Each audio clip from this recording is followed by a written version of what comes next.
finally got an interview for the dream job, and after working with him, I got it, and it was simple and it was easy. Yeah, I've really enjoyed the journey.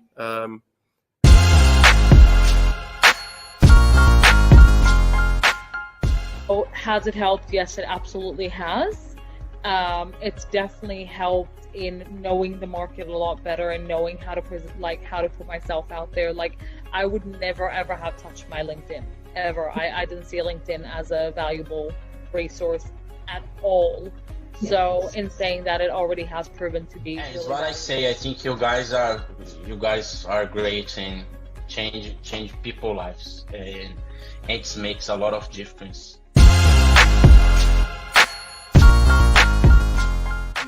You deliver at a very high level. It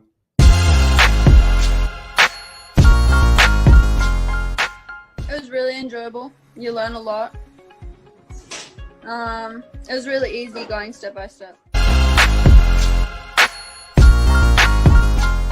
Questions before I do. So that was, I think session 5, the interview session, if you ask me, was my favorite out of all the 6 sessions. So it's not only helped me in my personal branding, but it's helped me now on the business side, where I feel very, very capable to go into, you know.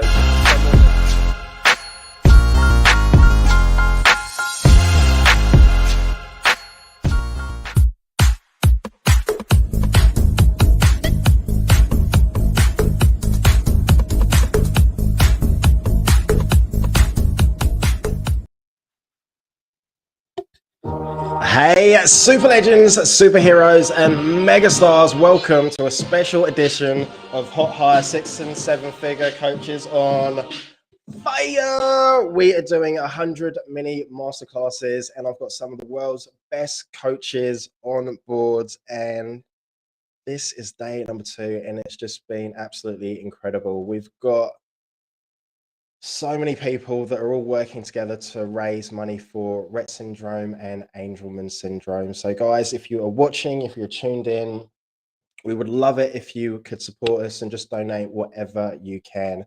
So with my first guest of this session, hey Paul, is ANISA Tan. I'm going to get her out, and I'm so excited about what she's going to be talking about. So without any further ado, I want to give a big, massive, humongous welcome to ANISA Tan. How are you, superstar? I'm so well, Dre. How are you? I am amazing, absolutely amazing. So, all right, I'm not going to take too much of your time. So I'm going to jump out. You do your thing, and then I'll pop back in about 20 minutes, and awesome. We'll take some questions, answers, and all right, you do your thing. Thank you. Well, firstly, a massive thanks to Dre for organizing and hosting this awesome superstar event, and to all the coaches and viewers. I've been watching, and there's just so much of value and talent and so much of help and service for all of us. So much love, and a big round of applause to everyone who's been on so far and coming on. So quick introduction. My name is ANISA Tan. I'm the founder of Coach ANISA. And I'm based in Hong Kong, but I serve on a global online platform. So I work with children, adults around the world. I'm a certified hypnotherapist, a master NLP coach, a timeline therapist, and a master Reiki practitioner. So today I'm delivering a mini masterclass on sacred relationships. And the moment I say this, people automatically think about romantic relationships. And that's natural. However, I would love to start by saying that the most sacred relationship that we have is the one with ourselves. And all other relationships are kind of this ripple effect of that one sacred relationship. So today I'm going to cover some of the key pain points. And I'm also going to talk about, I'm going to share 5 juicy tips so that you can be your own love guru and be a magnet for soulful relationships. Who's ready? All right.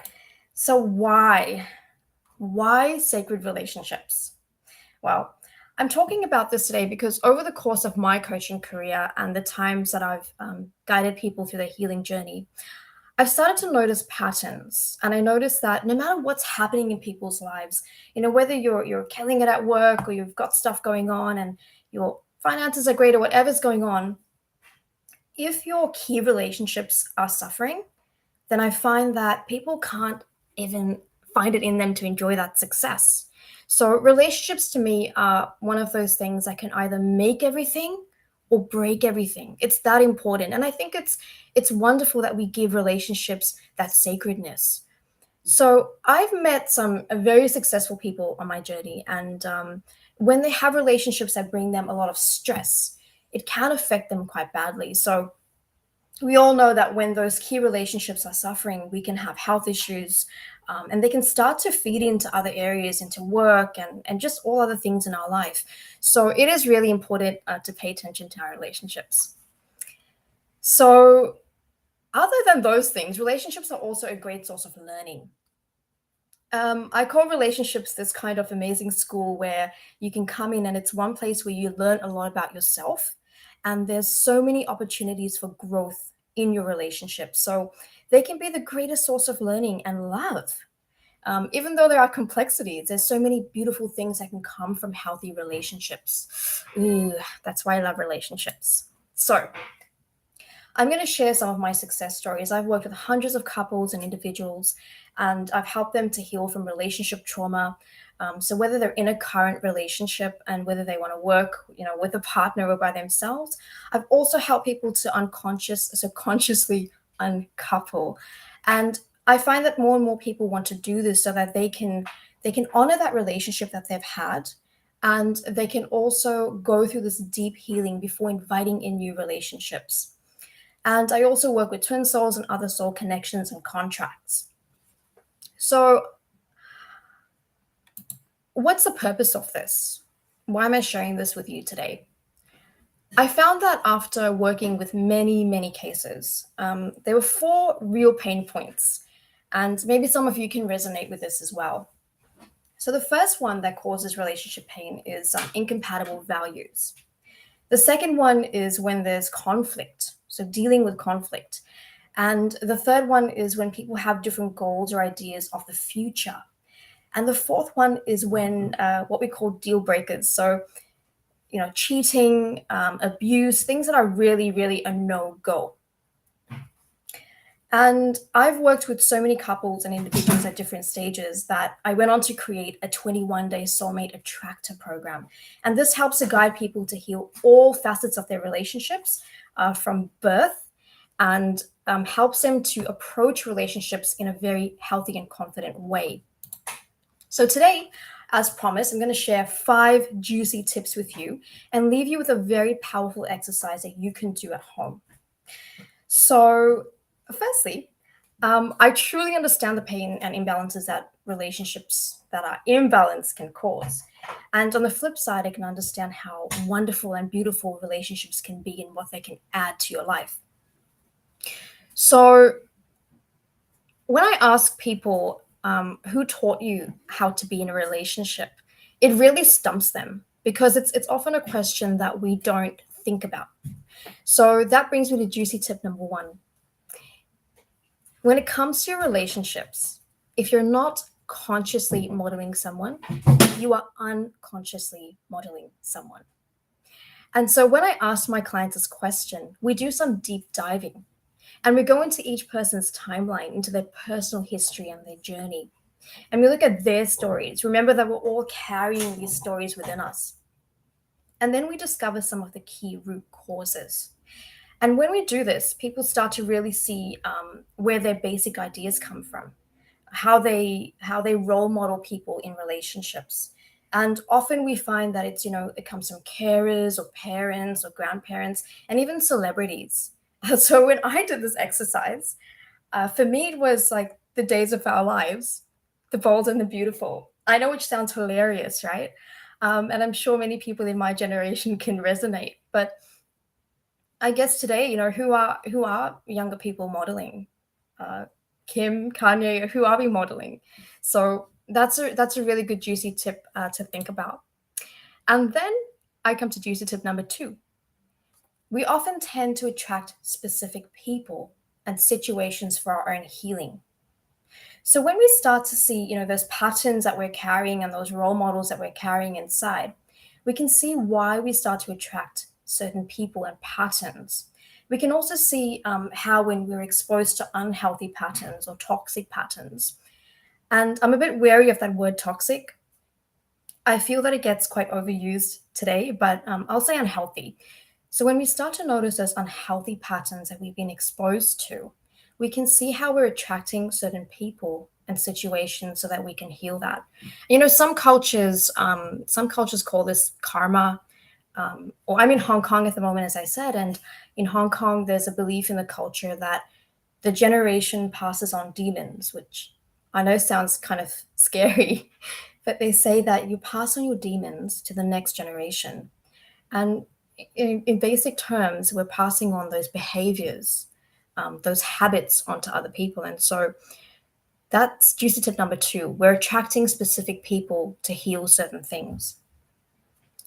Now, if you really take a moment and think about your significant relationships, you can start to see these key themes. And I suggest that you look at all significant relationships in your life. So not just romantic ones, but all the key people in your life. And you'll know exactly who these are. So when you're looking at these key people and key relationships, I would suggest that you look for themes. So rather than, looking at how people responded or how you responded, try to look at themes and overall patterns, and you'll notice what's there, what keeps coming up for you in your relationships. And this brings me to juicy tip number 4. So thinking about all those juicy tips before, and I know this is a little bit woo-woo, but when we look at all those things, we can start to see how our thoughts, our beliefs, our patterns, the ideas and stories that we carry, they start to create this energetic field. And this energetic field is like this magical field that sends out signals into the universe. And so it's sending out these signals basically saying, I want more of this, or I want less of this, or hey, send me this because I need to learn this. So this magical field is constantly sending out signals and attracting things to you. I had a client recently that said that he couldn't blame his ex-partner for what happened because he really felt that he needed to learn this specific lesson. And he felt that the universe had no other way to get to him other than coming through someone who was close to him. And I thought that was just gold because it's so true. And now we come to my final juicy tip number 5. You are the master. You sitting here watching this today, you are the master. You are the master of clearing and attuning your field. Yeah. You are the one who can control your thoughts, your beliefs, your values, and your behaviors. All these things sit inside our field. They sit in our cellular memory, and they sit in our neurology. And after a long time, they go on to operate on autopilot. But if you really, really, really want to get off the sinking relationship side and truly start to attract soulful relationships, then you can consciously clear out what's been playing out inside your system. You can get super, super clear on your values, and you can start to know what your personal truth is, what your personal power is, and then start to build the mental, emotional, and spiritual stamina to receive exactly what you want. Now, ladies and gentlemen, lovely souls out there, I'm going to leave you with one powerful activity that you can do at home. So this is called the relationship pattern exercise. And I'd suggest that, you grab a pen or paper. If you've got a special book, that's fine. And I would suggest that you do this when your mind is clear. So after your meditation or after your exercise or your fishing, whatever is your relaxation thing, when you're nice and relaxed, sit down and ask yourself to recall these significant relationships. Okay, and there can be any relationships. So highlight the key things: who it is, how long it lasted, what the key roles are, so what key roles you played, what they played, what you loved about it, what you hated about it, and what your limits were. So where was the point that you went, I can't do this anymore? Okay, and then what was it teaching you? What were the lessons? Can you notice any themes? And after this, you're going to have a look at all your relationships and start to find those key themes and lessons. Remember that things can leave when they're resolved. So if you find yourself in a pattern, this is really going to help you to figure out what is there for you to resolve. All right. I'm wishing you all the very, very best in your relationships. And I'd love to hear if anyone's experienced anything similar. Thank you so much, Joey, for having me on. And I will take any questions if there are any. Thank you so much. Anissa, that was fire. Absolute fire. All right, let's stop sharing this. And let me...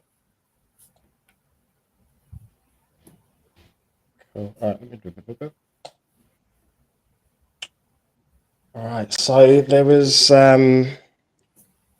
yeah, a few things in there, but before I get into that, my question, oh guys, so I was being a bit selfish then. I was just thinking about myself. I was like, I completely forgot That's okay. where I was. All right, so right, for you guys that are watching, that are tuning in, like if you've got any questions for Anissa, put them in the chat screen. If you are on Facebook, you can connect your Facebook up to Restream. So go to restream.io and we'll be able to see, once you connect there, we'll be able to see your picture and your comment.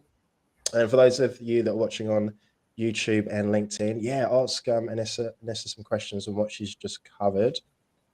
Anissa, with your clients that you deal with, or people that come to you, what are the sort of like the main problems that that you face, or that they face? Sorry. The main problems are when they're growing, when they're facing this time in their life where they're evolving or growing in a different direction, and it starts to cause conflicts in the relationship.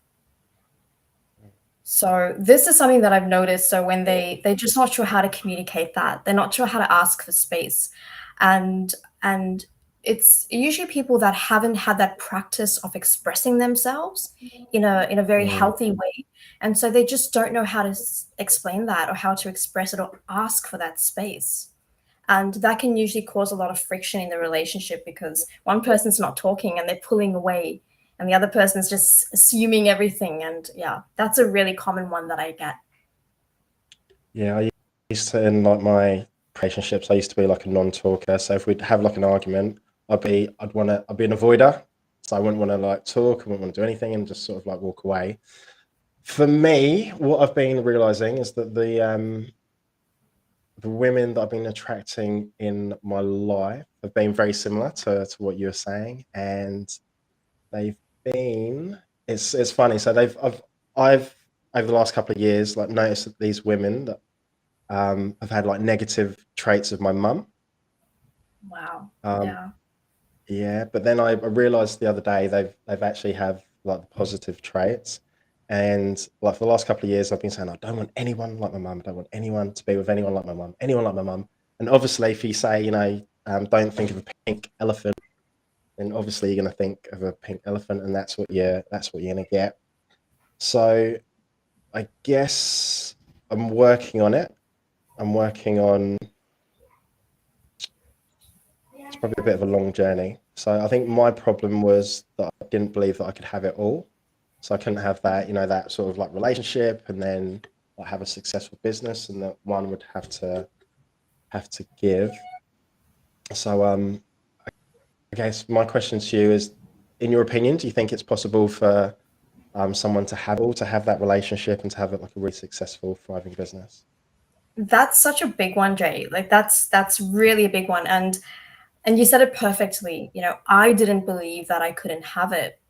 And this is what I say to all my clients. It's not really what people believe, and it's not really what you've seen. It's really what you believe. And when you set yourself up, your neurology, your belief system, and you're like, yeah, you know, this is it. You set yourself up to attract that. The universe has no choice but to deliver that to you, that reality. And so we can often, you know, go through and find out, well, who told you that you couldn't have it? Or who told you that, you know, you could only be a this and not a that? Yeah. So I realized the other day, because I was speaking to my mum on the phone, and she said something. We were talking about her. She was like, "Oh, how's your love life? You seeing anyone? You doing anything?" And I told her about this one chick, and she was like, "She's out of your league.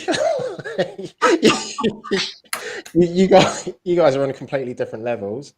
And then like when she said it, I got a little bit upset. I was like, "Wow, okay." So honest. But then I've realized that that's where I get my beliefs from. It's like it's my mum's own like limitations, like say like her and my dad, and unconsciously that's what I've been picking up. And I realized as well is that when I was little, and I'd tell my mum, I was like, "Hey mum, hey dad, I'm gonna go and do this, I'm gonna go and do that, I'm gonna do like all these things." And they'd say, "Oh yes, this is great," but you could tell, you could feel that they didn't believe it was gonna happen. And I know that I've picked that up. So that's it's really cool. All right, I'm gonna stop talking about me because we've got some questions in here. All right. So this one is from Gay Marie Johanna. It's so true. I was in a 15-year relationship and patterns reoccurring. I'm a very spiritual person and had to do inner work on myself. My partner ghosted me. Yeah. Okay. Oh yeah. And Gay, thank you so much for sharing that. And you know, these exactly as you've put it there, patterns keep coming up, and then something really painful might happen. And it's often something that we really need. I know that sounds really bad, but it's like, oh, I needed that pain sometimes to just get through that lesson. That's amazing. That's very great awareness there. And then she's Wow. continued, since I've worked on myself, my ex is starting to appreciate our relationship. I think that's the key. It's working, self-love.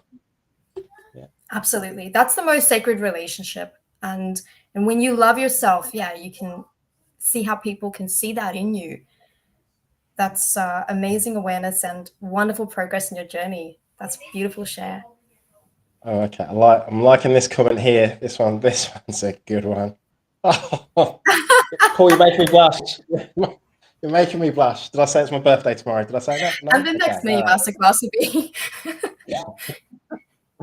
I love it. Agreed. He is a catch.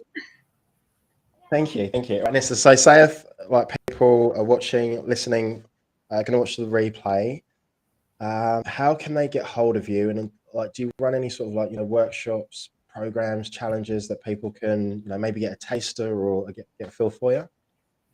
I do. You can reach me on my website, www.coachanisa.com. And I do have a group that's dedicated to sacred relationships on Facebook. So if you love to join that, that's a free group. You can reach out and I can get you in there. Brilliant. So that's the best place. And do you have, guys, this is last ring. So if you got any questions, put them in the chat screen. Do you have any like final words for us? So I love dad jokes. So if you've got a dad joke, please. Or anything inspirational, like a quote, something like empowering. Knock, knock. Oh, you've got to... Stop it. All right, who's there? Etch. Oh, Etch who? Bless you, Dre.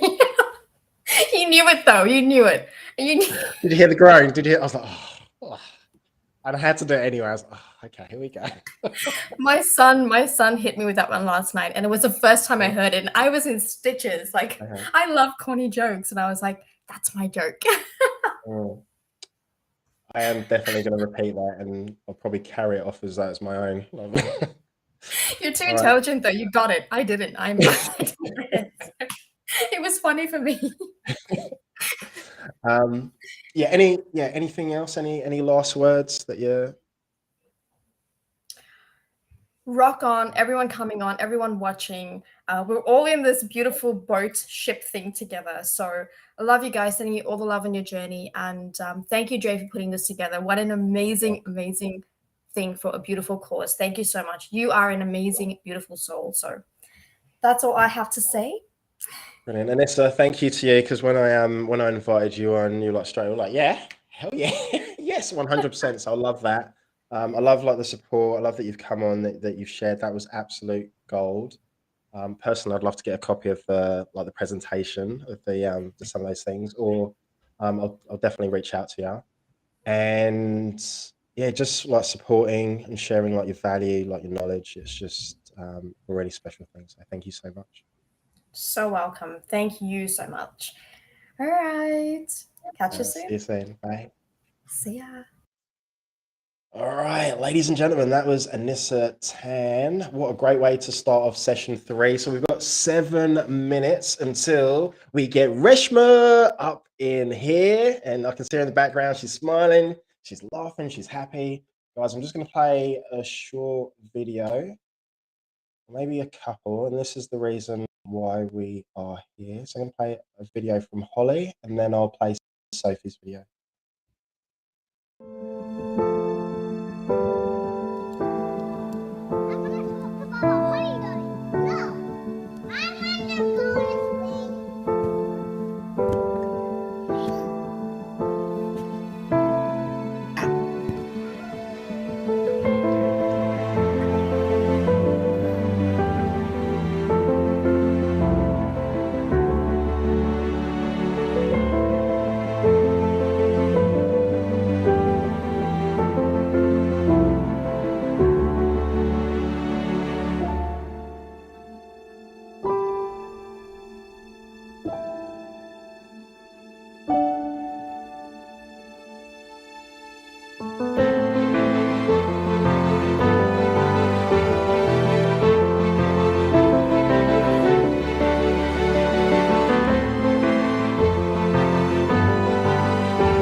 All right, so that was Brett Anslow's daughter, Holly, and then we're going to show Paul Yeo's daughter, Sophie.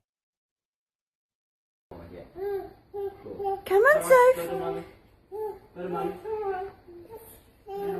All around the mulberry bush, the monkey chased the weasel. The monkey thought was all in fun. Up goes the weasel. All around the mulberry bush, the monkey chased the weasel. The monkey thought was all in fun. Up goes the weasel. Girl. Come on, mommy's the ball. That's right, you make her walk yourself. Gently down the stream. Merrily, merrily, merrily, merrily, life is but a dream. Good girl. Row your boat gently down the stream. Say hi to it. Merrily, merrily, merrily, merrily, life is but a dream.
What beautiful young women, beautiful women. So I'm going to put the link up to donate. So last time I looked, we were pretty close to £5,000, and I know that there's still a few coaches that need to donate. If you're watching, if you're tuning in, if you are listening when I put this up on Spotify, I'd love it. It would really help out if you could donate whatever you could to the cause. All right, so let's get Reshma out here. So Reshma's going to be talking about Awaken Your Infinite. And let me just get rid of this. All right, superstar, you get out here. Hello, Hey, how hello. are you? I'm great, and you? So I happy to am be here. amazing. Oh no, I'm so just grateful that you that you came on and what you're about to share with us. So, do you have any slides or anything, or are you just going to talk? I don't have any slides, but I would like to know how to stream on my group. But if it's too complicated, don't worry. We'll just go ahead like this. Yeah. What we'll do, I can sort it out afterwards. We'll get a clip of this part, and then yeah. Sure. All right, you'd be amazing. I'll be back in about 20-ish minutes. So if people have got like any sort of questions, and then we'll take it from there. So I'm so Wonderful. glad you're here. Thank you.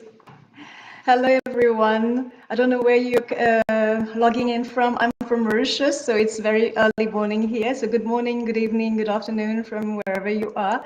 It's a pleasure being here today because being here for such an important and for what Dre is doing is amazing. I feel that now, I'm 45 now, but I really feel that as we go along in life, instead of looking just at our life, we should look at the larger picture because we are all one. The whole world, the whole humanity is unique. So the more we go and help others, the more good will come to us.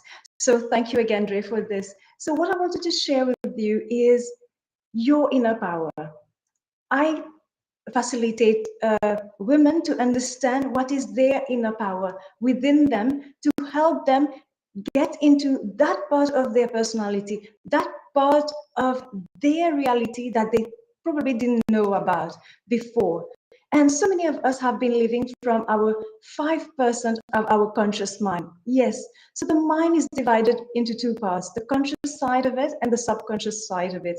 And a lot of people, when we think about the mind, and we also tend to associate it with the divine masculine, the conscious side of it, and the divine feminine. So when we are using the 95% of our subconscious mind, yes, that is when we truly get into our power. That is truly when we work from that side of us, which is ease and flow, when we are not working harder. Because how many of us here think that if you work harder, a little harder every day, you will be able to achieve that success, you will be able to achieve the money that you want in your life. And actually, the reality is we have been programmed for all this while, really conditioned by society, genetically conditioned to think that we need to work harder, to think that we need to do what others are doing, to follow others. No. You see, our fingertips here, they're all unique. Yours is unique too. You are such a unique being. In the universe, thousands of years ago and thousands of years in the future, no one will have the same fingerprints as you do.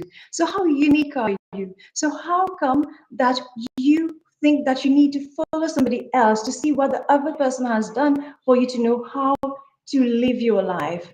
You need to live your life from your heart. Live your life from your heart. That's why I am a heart sex coach.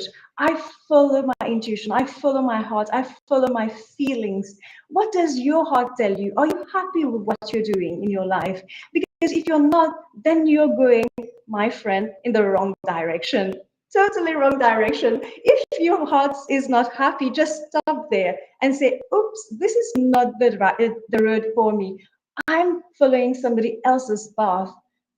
Review yourself, recalibrate, relog your destination on your car, in yourself, inside your own body, and just go and follow your path, follow your heart. And what I'm going to share with you today are 6 of your superpowers that lies within you. It has always been there within you. And I will share with you a quote from Ralph Waldo Emerson. He said that what lies before us and what lies behind us are but tiny matters compared to what lies within us. Yes, you have terrible, incredibly powerful um, um, faculties inside of you, inside of your body, and you were born with these faculties.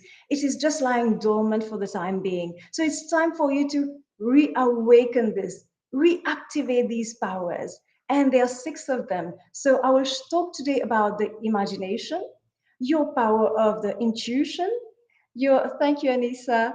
So power of your will, your memory, reason, and your perception. And I will give you 2 exercises to do that will help you step into your power. And yes, you can decide to follow this or just listen to me and stop it there. Like reading a book and not embodying what you have learned into the book. You have the choice. You always have the choice. So what choice are you going to make today? Are you going to listen to me and truly put it into practice every single day? Because for you to change your life, what you need to do is repeat what you want on a continuous basis until you reach it. Because failure is only a step to your success. The success is actually a series of failures. So don't be afraid to fail. So I will start with the imagination. Actually, Napoleon Hill, my mentor is Bob Proctor, and he read the book Think and Grow Rich for 60 years in his life. And Napoleon Hill said that the imagination is the most marvelous, miraculous, inconceivably powerful force that the world has known. So you have this in you. You have been gifted this powerful, powerful force in you. So use your superpowers of your imagination to become the superhero that you have been watching on TV. And use that daydreaming faculty that you have inside of you. I'm sure, like as children, as a child, you must have had a vivid imagination. You wanted to do so many things. You believed in yourself and you were living, you were daydreaming every single moment. Well, even if you're not a child, even if now your conscious mind after the age of 7 has kicked into your life, I will ask you to tap into your imagination, because that's my favorite personally of my superpowers. Every morning I wake up and I imagine whatever that I want, my goal, and I live from it. I live from the end. I see my end result. I see what I really want to do in my life, and I see myself doing it. It's not here yet. It's not in the physical yet. But you know, this imagination is being in the 5th dimension. You are going to a dimension, to another frequency that you haven't attained yet, but you will get there once you believe in yourself, once you change the old programs that have been, into your system genetically and by society. They have been put into your system. It's up to you now to choose to reprogram, rewire yourself, and that is by the use of the imagination. You see yourself only with your goals being achieved, and believe in yourself. And this is not an easy thing to do, but it is not impossible, because it's so easy in your imagination to be wherever you want to be whoever you want to be. You see, because the thought is so fast, faster than light, than anything in the world, in the universe. You can think being on Pluto and you will be there. So use the power of your imagination, and do not be afraid to daydream. If during the day you're imagining you're in that board meeting and you're nailing it, just imagine it. Speak to yourself, and don't worry. If it looks like you're crazy and talking to yourself, go ahead, be crazy. Do the illogical. This is what you have to learn to do. Do not do what others are doing. Do what you're meant to do. Follow your path. So this is one of the faculties. Your second superpower, intuition. Intuition is when God is talking to you. I won't talk about God because I'm a physicist. My first degree is physics, so I will talk about the energy around us. So there's immense energy around us. Energy is all there is. We are energy. in the physical form. So you are the universe experiencing itself in you for a brief moment of time. So imagine that tremendous power that is poured into you every single moment, whether you believe it or not. And intuition is when the universe is sending you messages. It is what people call the sixth sense. But actually, it's not a sixth sense. It's a mental faculty. It's your superpower within you. So there's one story I like to relate, the story of a grandfather Cherokee who was relating himself a story to his grandchild, his grandson. So he was telling his grandson, you know what, son? You have two wolves in your mind, an evil wolf and a good wolf, and they're constantly fighting. And then the grandson said, well, grandfather, who is the one who wins the battle? Well, the grandfather said, it's simple, it's the one you feed. So what are you feeding? Are you feeding whatever you're seeing from the outside, your external circumstances, and living from the outside in, from your five senses? Or do you believe in your superpower, in your powers which are lying probably dormant in many of you right now? Awaken them. Use the good wolf inside of you. Do not focus on the barking dog. Focus on the one which is guiding you in the right direction. And you will know, your heart will tell you where to go. Use the power of your heart. Trust your emotions, trust your feeling. Be in alignment that your mind and your heart are aligned. Then you know this is the right thing for you. So trust your intuition, follow your intuition, because that's the way to start living now. See, the pandemic that has come on the world was no coincidence. It was the energy of the planet itself shifting from the third dimension to the fifth dimension. And now you cannot go ahead living your life from your conscious mind. The universe is actually pushing you to use your superpowers now, because it is a time in life where you have to stop working harder. You have to start working from your inner powers, from the ease and flow, and you'll be amazed how things will be attracted to you. This is the law of attraction. This is what my mentor, Bob Proctor, he was a very powerful law of attraction teacher. Everything will be magnetized to you. And I know it is hard to believe because our past programs tell us, oh no, I can't achieve that. This is not meant for me, because we have lived like this. We have been taught to live like this. Well, I will tell you that I love the butterfly. And I believe that I had been a pupa before, like a pupil, and I had been studying. And now I feel that I have already transformed into a beautiful butterfly. So when are you going to decide to transform into being a butterfly? If and when you decide to do so, use these faculties. Use your imagination, your intuition. And now I will talk about the will. And I will give you a beautiful exercise. The will, the willpower, is actually a mental faculty again, a power within you. When you focus on something, you put your full attention on it. You have a goal. I hope you do. I hope you have a big, big goal. And I hope you have many goals in your life. Not the type of goals that you think is easy to achieve, but I really want you to think like Alice in Wonderland. Think of things that you think is totally impossible, because you're going to magnetize everything to you. And believe me, these things will come to you with ease and flow when you focus on the power of your will. It is also what we call positive thinking, when you're constantly only thinking in the direction of your goal and nothing else. So focus. And our mind is a monkey mind, as you all know. We tend to think of something, we want something, and then something else happens on the outside, and we move and we go and look at those things happening on the outside, and we say, no, our goals won't be achieved. I cannot do this. But no, focus, focus. And you know what you can do and what can help you to focus? Well, take a candle when it's quiet at night and everything, you've done all your things, light a candle and sit in front of that candle. Stare at the light. Just keep staring. And you will see after a few seconds, your mind will wander. It is normal, the monkey mind. It will wander somewhere else. Do bring your attention back to that light. Bring it back to that light and focus. This will help you to learn to focus and concentrate. Another exercise is just put a dot. If you're on the bed, just put a dot on the wall somewhere and just stare at that dot. Keep staring at the dot. It will sound silly. Like I said, I'm here to teach my clients to do the illogical, do the crazy things in your life, because that's the way life is meant to be. Do not do what others are doing. Go sing, dance, whatever that you love.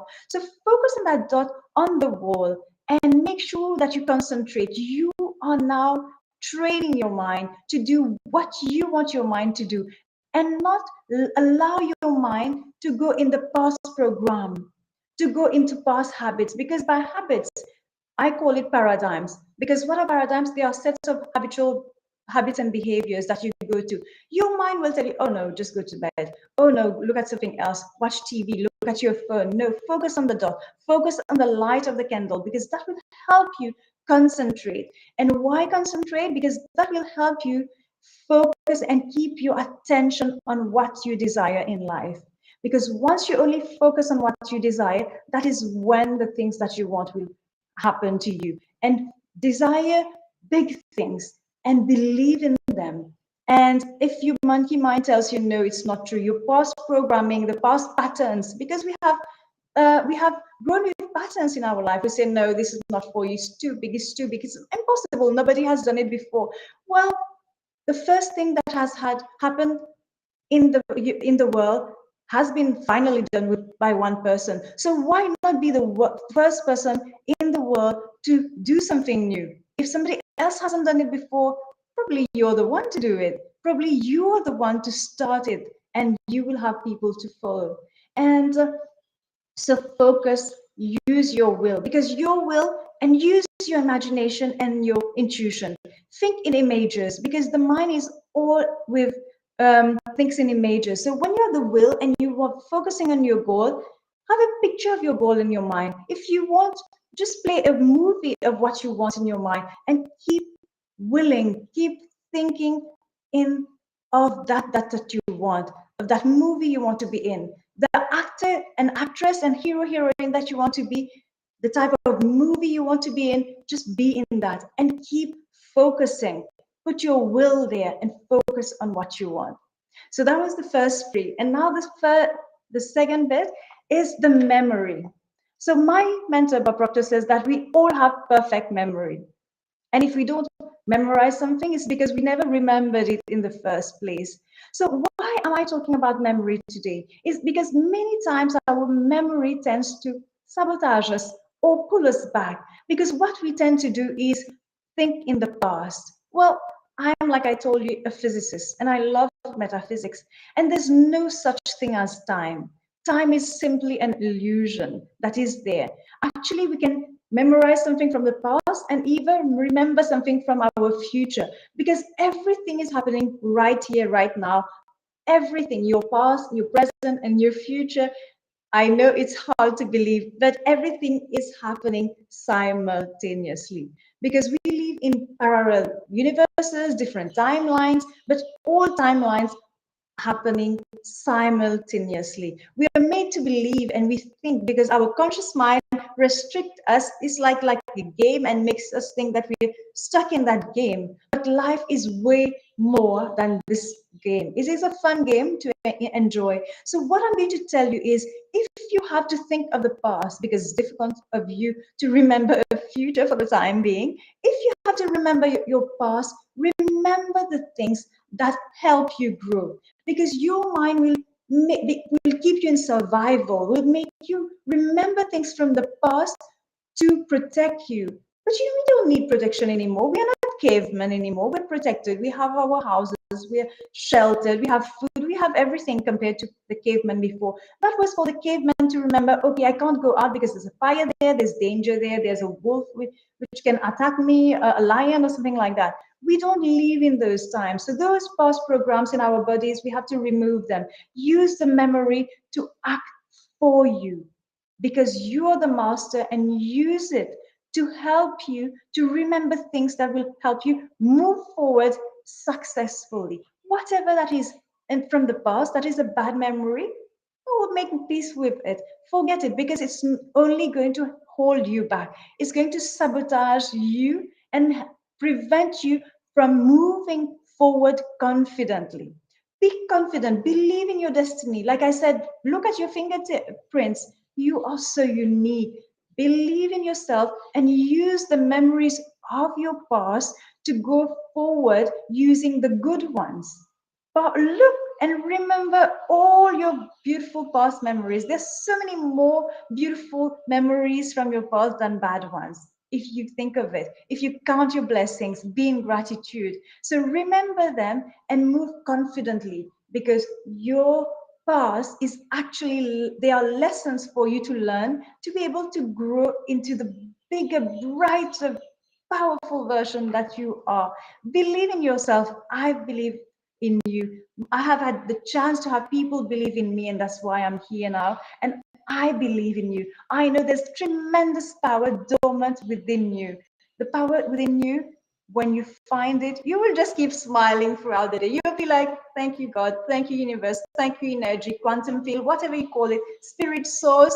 You will just keep saying thank you, thank you, thank you. And this is what we should do. Keep staying in gratitude. So that was the memory. Oh, I hope I'm on time. The fifth one is reason. So how many of us here think that we need to work harder? If we need to work harder, if everybody is working harder, so why is it that we're still not having results? There's a beautiful book called U Squared, Bob Proctor, my mentor, who loves that book. It's one of his favorite books. And he said there's a story of a fly in that book. The fly is trying to get out, but there's that window blocking it. And it's fighting harder, flying and fighting and knocking against it, trying to work harder to get out.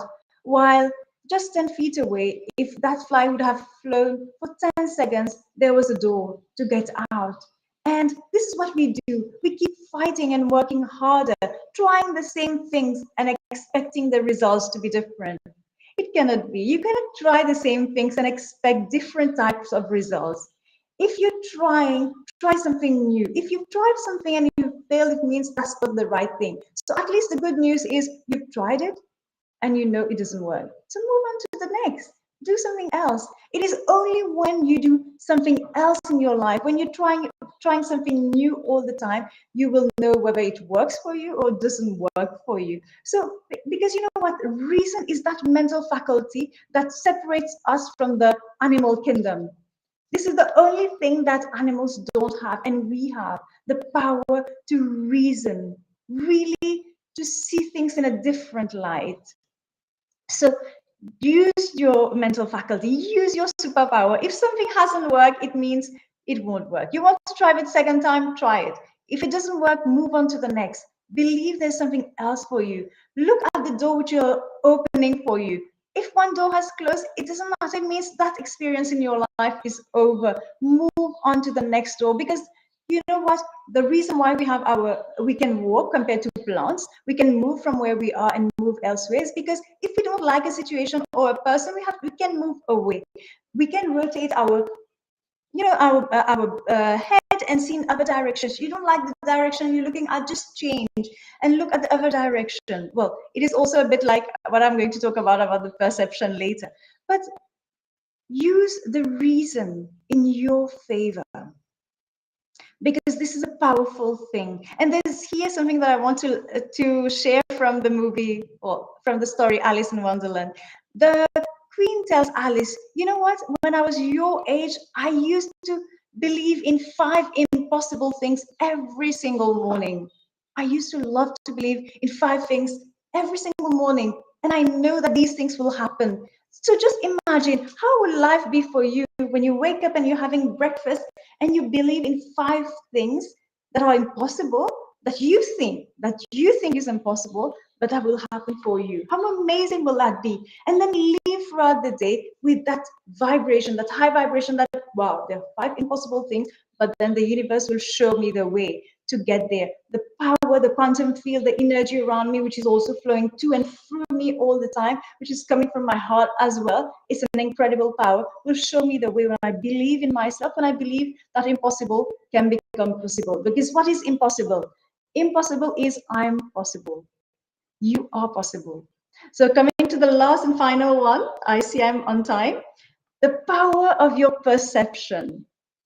You know, the perception is your point of view. We all have different perceptions. What I call in physics our frame of reference. This is what Einstein talked about. Where are you and watching your problem? Are you sitting in your house and watching the problem? Are you from a satellite and watching the problem? Are you sitting on the sun? What is your frame of reference? What is your point of view? From where are you looking? If you think you don't have enough money, you can't make money, well, there are billionaires out there who are making money every day. They're making money while they're sleeping. How come? Because they are looking at life from another perception, from another point of view. So what is your point of view? So use that perception of yours. If you don't like the way you're looking at the problem, well, the thing is, Einstein says, the level, the vibration, the frequency at which a problem happens, you can't find the answers staying at that level, staying at that frequency. You have to move up to a higher frequency, and then the answer lies there. Change your perception, change your point of your frame of reference, your point of view, and look at that thing from a different angle, probably even from somebody else's perspective, and see what you see. And another exercise, a last exercise that I would like to share with you today is this, is if you have a challenge in your life right now, just take a sheet of paper, blank sheet, write it, the challenge, just write and put all your feelings out there. The good news about writing whatever is bothering you, once you take it out of your energetic system and putting it on paper, you're just taking it out. It's like you will feel lighter when you write it. That's one thing. And another thing is write it on a piece of paper and then put it on a table. It can be a kitchen table, your dining table, on the desk, anything at your office. Put it in the center of your table and sit from here and watch. Okay, you're looking at the problem. So this is me and I'm looking at my problem. Okay, and then just move your body, stand up and go on the other side of the table and look at that problem, that challenge on the piece of paper. When you move your body, when you shift your perception, you're shifting your consciousness, your awareness, you are looking at it from a different point of view. You will see the answers coming to you. And then if it still doesn't come to you, move from there, go on the left side, right side of the table and look at it. And probably even think that, okay, I can't achieve this. Let's say it's a business issue. So who do I look up to in business? Somebody I don't know, somebody I find I look up to as a hero. So what would that person do if that person were to have this challenge in his or her life? Then the answers will come to you, because this is your way of asking the universe, asking the quantum field, the energy field around you for answers. Now the energy knows that you are looking for answers and you're moving your body looking for answers. And this is when things come to you, when you change your point of view. This is one final thing that I want to share with you. Change your point of view about yourself. You're not merely this physical presence that you see in the mirror. I know that when you look at yourself, you know there's so much more to you. You know in your mind, that little voice tells you that you're much more than that. You know deep inside. So change your perception of you. Change your perception of the way you look at the world. Start living from the inside out and not from what your five senses are telling you. Believe in yourself. Trust that the universe is having your back. Trust that there's greatness within you. There's tremendous power within you. And you know what? When I see everything that's happening in the world today, I see things that we never thought would have been possible before, and yet they're happening. So probably it's your time to awaken and find what's inside you, because you are going to be the future, greatest inventor in life. You're going to be the business savvy, successful at everything and anything that you choose to be. And I want you to tap into your creative power and trust that whatever you're born with is going to be fulfilled when you believe in yourself, because you have the universe which will always have your back, because you are the universe experiencing itself through you. You are a spiritual being You are not only the physical. And because you're spiritual, you're in energy. What does spiritual mean? It's your energy. And your energy, when you vibrate at certain frequency, you will attract those things that you vibrate at that frequency of.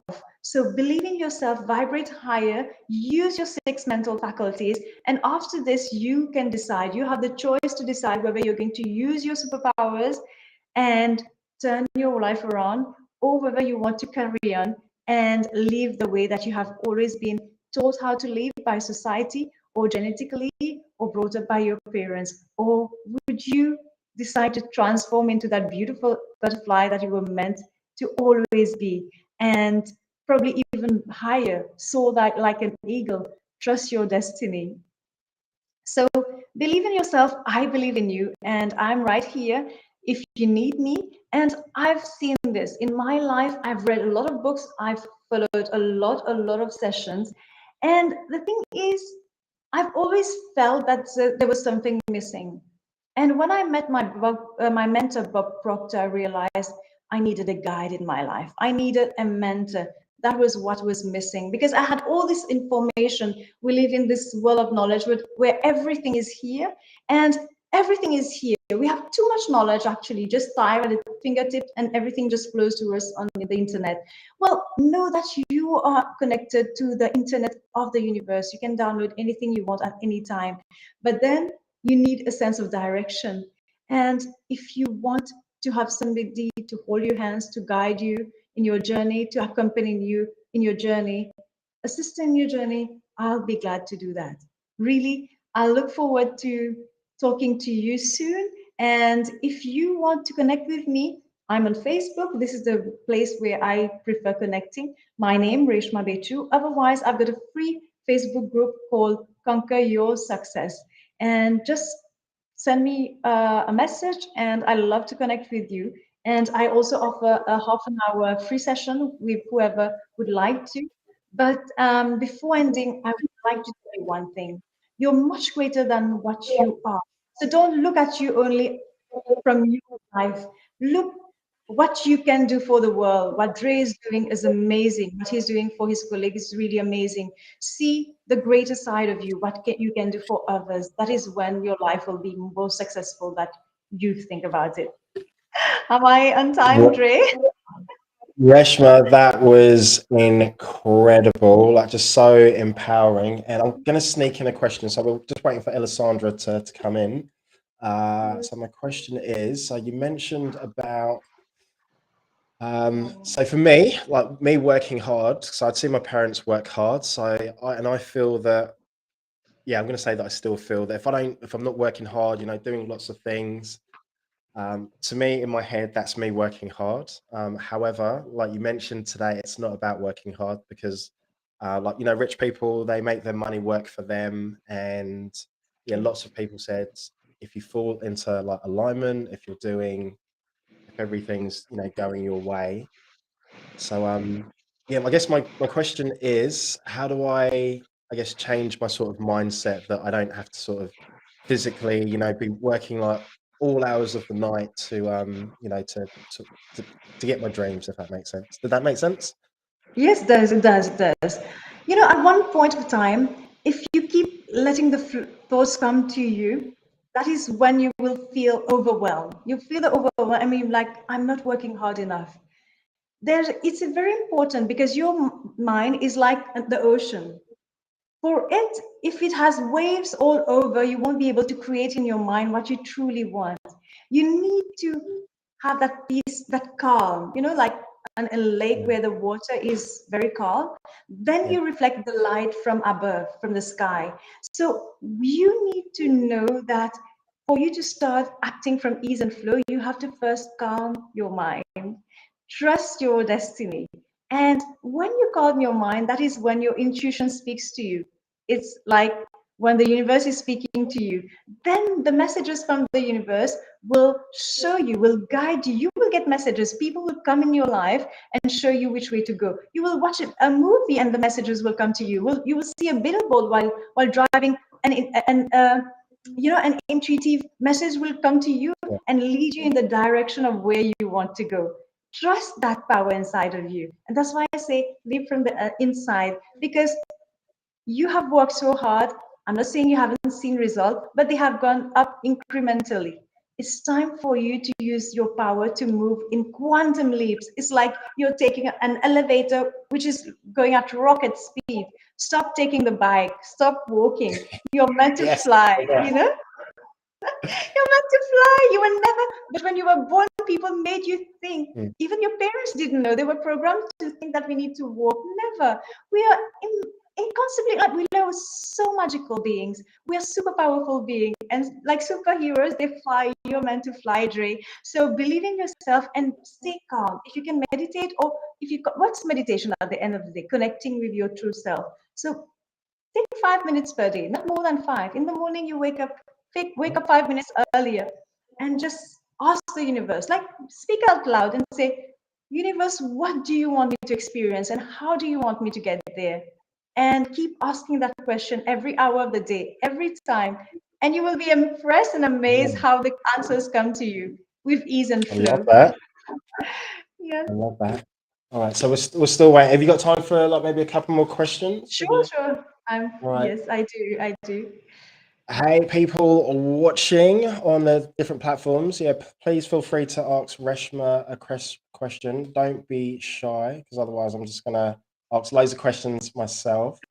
All right, so while we're waiting, Reshma, with Thank you, your Sarah. clients, and potential clients, what are the sort of problems that you see that kind of reoccur a lot? So the thing is, once you have the tools that I coach, like for example, this is only one of the lessons that I coach about your inner powers. Obviously, I coach it over many more days. So it is important in life to not know many things. It's important to embody what you know, because we know so many things, and there's a gap between what we know and what we do. So what I tell my clients, you know so many things, but are you really putting them into practice? And you know, just like when we went to school, we learned the alphabets, we learned to walk. When you learn to walk, we fall, and then our parents hold our hands, and we walk every single day until we can walk on our own. So similarly, whatever that you know, repeat whatever you know and embody it, practice it, because the more you practice it and believe that you will reach there once you repeat and getting better at what you do, that is when it will happen. So if you fail one time, because you know my clients, if it happens twice and it fails and they just lose faith, have faith. Trust in your destiny. Trust that the power flowing to and through us is not only flowing to and through billionaires, flowing to lucky people, they're flowing to us. It is the same power. And by you repeating everything that you want to achieve, repeating, I mean, in terms of your goal, having that in your mind and knowing it from your heart, believing it. Because what happens when your mind and your heart are not in alignment? That's when you self-sabotage yourself. So it's important, you know, you have your goal, you write it somewhere. This is what I've learned to do. Write my goal, read my goal every time I can. Keep it in my purse, stick it on my mirror, even put it in my car and read it from time to time. And know in my heart that it will happen. That is what I tell my clients. Once you've got your thoughts, your feelings, and your actions in alignment, nothing can stop you.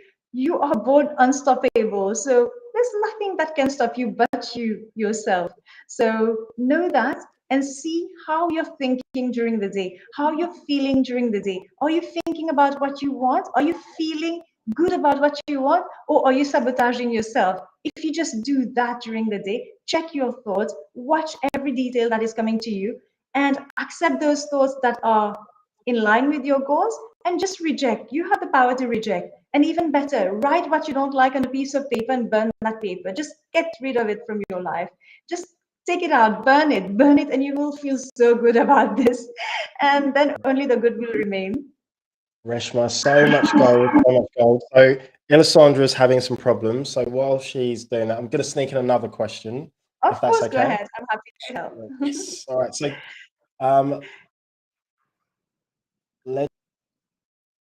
this is some questions. So how do you know the difference between, you know, like following your gut, following your intuition, following your heart, following your head? How does that make sense? Because Yes, like, how it do you know does. sort of It which does. ones sort of which? And is like the heart and your intuition like the same thing, or is it? Well, actually, your heart has so many things. It is like immense power, and the intuition is part of it. So, how do you feel when you dance? How do you feel when you sing? How do you feel when you Happy. got something, a gift, like a gift? How do you feel? You see, how does that make you feel? You're like smiling, and this is how you're meant to be all the time. So, whenever you're doing something and you don't feel like the same way than when you're dancing, you're talking to the person you love, you're holding the hands of the person that you love, then you're not doing the right thing. It's as simple as that. Your heart, the moment your heart feels, I'm scared, in doubt, worry, you are just lowering your emotions. You are living in fear, you see? So when the moment you're living in fear, you're not living from the heart. And that's why it's not the right thing for you. Yes, it's a bit like your intuition telling you this is not right, this is not right. But then the life will tell you, but the people outside, your neighbor, your friend, your classmate, your colleague, I mean, people in the world are all doing the other thing. Why are you going in this direction? You are unique. Follow your heart, because you will only be aligned with your path. You will only be aligned with what is your destiny, what is meant for you. And everybody has got a beautiful destiny, because the universe is experiencing itself in you. So how come the universe will decide to experience something tiny in you and bigger in another person? So follow your heart and do what you love doing every single day, at least once a day. Do what you love doing. I love dancing. So every day I find some 5 minutes and I just dance. It just puts me back into my center. Live in your center. Do what you love to do. And whatever work that you're doing, if you don't love what it is, what you're doing, think about it. Probably it's time for you to change and step into something new. And again, like I said, Dre, what you're doing here, don't you feel good helping Paul Oh, and it's Brett? You see? yes, So that's amazing. So I think the beautiful thing about it is that at the start of the week, I think I only had like 30 or 40 like coaches that had confirmed. So getting, you know, like 60, 70 coaches in like the space of a week. And the cool thing about it was just so many people just like, yep, I want to jump on board. Like, yep, I want to help out. And it's having so many people that are all in like the same niche. I think some of us are in like doing this like the same thing, but we're all helping each other, and it's just a win-win. I love it. I love it. It's awesome. I feel, when you go out and help others, the feeling from your heart, you feel even better. You feel so happy because we are all connected, right? And we feel sometimes that somebody else is there to block our way, to put obstacles in our way. But then if you change your perception and look at the world from a different point of view, like you are doing, you know that you are living your life, but bringing happiness and joy and helping somebody else is very important as well. So if you are already very successful in life, you want to be even more successful, see if you're helping others. It's very important to hold other people's hands in your own way, whatever you can do. And what you're doing is truly, I mean, there are no words for me to describe. It's only the way I feel about what you're doing is amazing. And more of us should do that. I feel I'm not doing enough helping you, and I would love to do more. I'm sorry for the lights. I probably should change my camera angle. Sorry. Um, you know, go and help others in your own way. Even if in your mind, you're thinking of somebody who has hurt you, send blessings to those people, because people outside of us are only mirroring what's inside of us. So if somebody comes in front of us, they are not showing us what we want to see. Go inside of yourself, because know that they are mirroring something inside of you. Go and see, what is it that I'm not doing the right way that is being mirrored in somebody else in front of me? Because if I don't like what I'm seeing on the outside, know that it's an exact reflection of what's happening in the inside.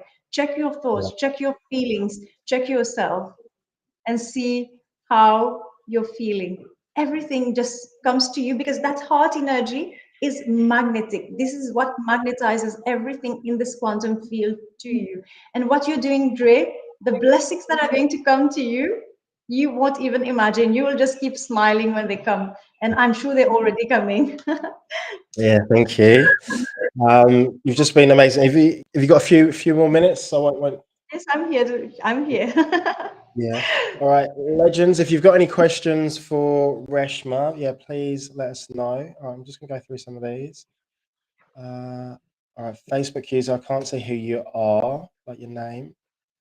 All right, so I need to do. I'll write my goal and keep thinking about it again and again and working towards my goal. And this is the way to success. I love that. Wonderful. Can I I'm not going to say challenge it, but just give another view, because I've heard other people say that they'll write their goal down and then they'll just completely forget about it and not try and sort of control it. What's my question here? Is there, I guess it works differently for I everybody. get Is what that? you're saying. I get what you're saying. Yeah. You know, there's nothing good in and bad or bad in life. They're both right. Everybody's right from their point of view. So you can write your goal and keep writing it. But what is important when if you keep writing your goal and not let go is also not a bad way. Is when you're writing in and you believe in it and you're not sabotaging yourself. Let's say if I keep writing my goal for a whole year, knowing that it will happen. Because very often you write your goal and after 10 days you don't see it materializing, and then the bad thoughts, the negative thoughts come, you see? That's it. So Yeah. then you stop yourself, because like I said, nobody's your enemy. Nobody can stop you but you. So if you're writing your goal, let's say I want that very pricey Lamborghini. I want a yellow Lamborghini. And I keep writing, I'm so happy and grateful now that I'm driving my Lamborghini all over the island and everybody's watching me, whatever. And after 1 year of writing it, and I still don't see the car, then I start thinking, I'm not good enough. I will never get the money.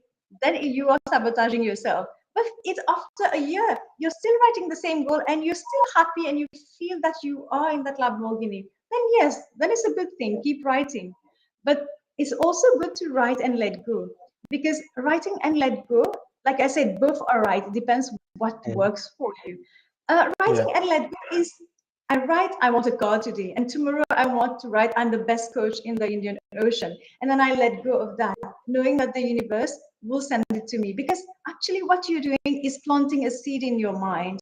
You're planting a seed in your subconscious mind and you're allowing it to manifest. That is also good. So there's no good and bad. You can try both of them, they both work. But if you're you are writing your goals over and over again, know that at one point, if you don't see it happen, don't sabotage yourself. Don't go in the negative thoughts. Believe that it's happening and keep, being happy and do things that make you happy. That, like I said, keep doing things that make you happy and don't look at what others are doing. See what works for you. There's nothing good or bad in the universe. It's what you make out of it. I love that. And Okay? the key that I got there was that the feeling, it's all about the feeling. It's all about the feeling, the positive Absolutely. feeling that you have The about feeling is the the secret. goal. There's a book, Neville Goddard, if you like to read. The feeling is the secret. Okay. All right. So, Reshma, can you just repeat the best way to get hold of you? What's the best way? On Facebook, so my name, type RESHMA BAICHOO, connect with me there, send me a message. And I also have a free Facebook group called Conquer Your Success, so which is a free group, and I have videos regularly on there. I'm posting regularly on there. I have a challenge coming up in the month of August. So August, from 5 days to financial abundance. It is the science to getting rich, to by Bob Proctor, and has been, he's created that program, and it has been used by hundreds of thousands of people following the book he's read, Think and Grow Rich. So many billionaires have become billionaires after reading that book, and Bob Proctor has been teaching that, and it's what I'm going to coach in that challenge next month. And the good news is, that all these messages that I'm going to share in the challenge, come from Andrew Carnegie, and Andrew Carnegie was the first billionaire in the world.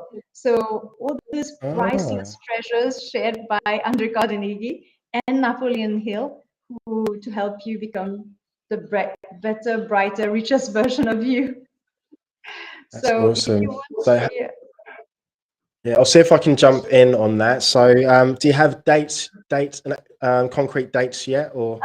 Not fixed yet, but it's going to be the second week of August. So most probably Okay, second week. the 14th of August. What time is it where you are now in Mauritius? It's 17 past 8 in the morning. Oh, okay, it's early for you then. Okay, all right. So Yes. yeah, definitely want to jump in on that challenge. So we'll work out times. And guys and girls, if you want to do the challenge as well, reach out to RESHMA. RESHMA, final question. Do you have any final words for us? Like anything that you want to leave us with? Anything sort of empowering, motivational, inspirational, like maybe a quote or even a dad joke, because I love dad jokes, anything at all? You know what? Love yourself. Just love yourself. Believe in yourself. Just know that you are your own partner in your life. The thing is, we have been made to believe that we need somebody. I'm sorry, you were talking about people in your life just before my my session, Dre. You know what? You are complete and you're enough. You're already one. So you're not going to complete yourself with another person. You are already one. Being in a relationship, being one, and with another person who is one, like two whole becoming another whole is beautiful. But then it's important for you to feel fulfilled from inside, to know that you are already enough. You have everything in you. Because when you go and seek on the outside to seek your power or love from the outside, then you start, and then the moment the person goes, something happens, you start being sad.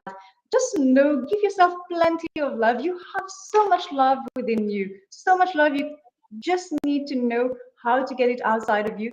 And every day, keep loving yourself.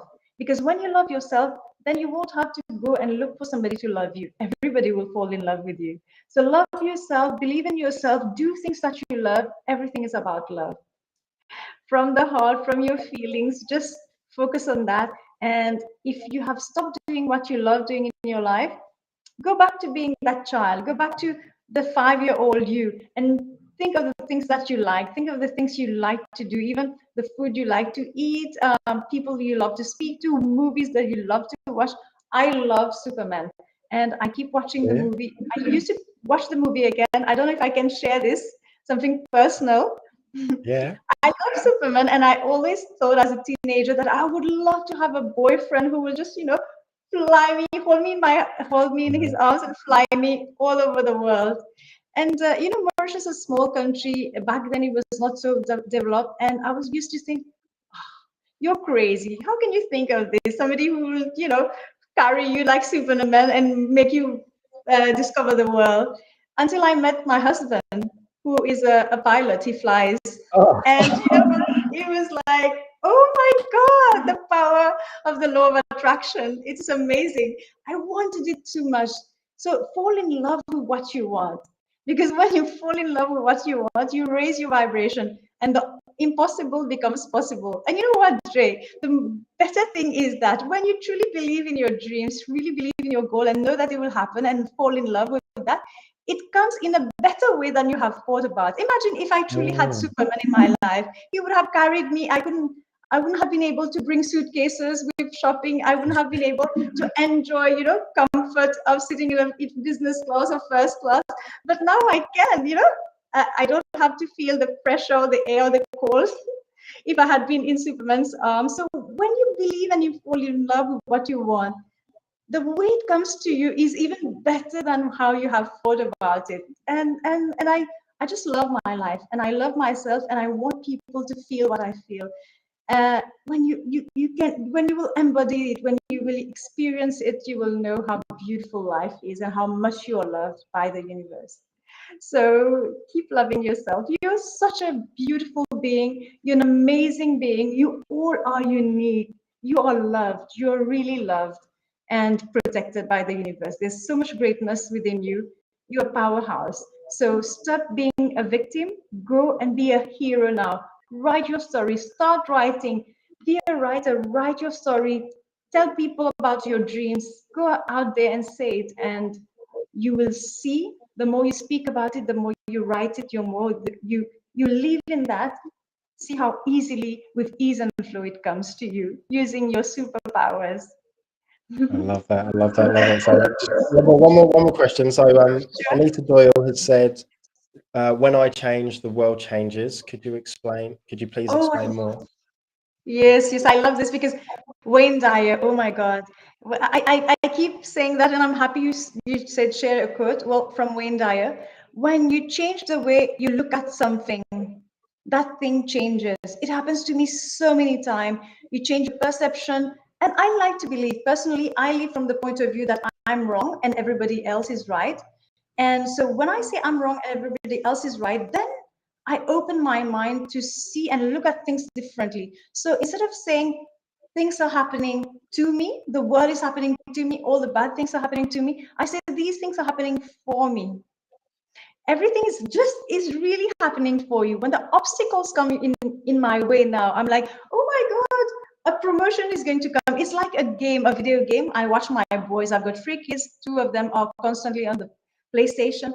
And obstacles come in your life at different levels of your life. And when you were younger, the obstacles were smaller. But as you grow, the obstacles become bigger. So when these obstacles come in your way, you should say, oh my God, I've reached a level in that game which is higher now. That's why there are more obstacles and bigger ones. And this is how life is. If you think that once you know all the tools, that life will become easy, no negativity will be coming in your life, it is not true.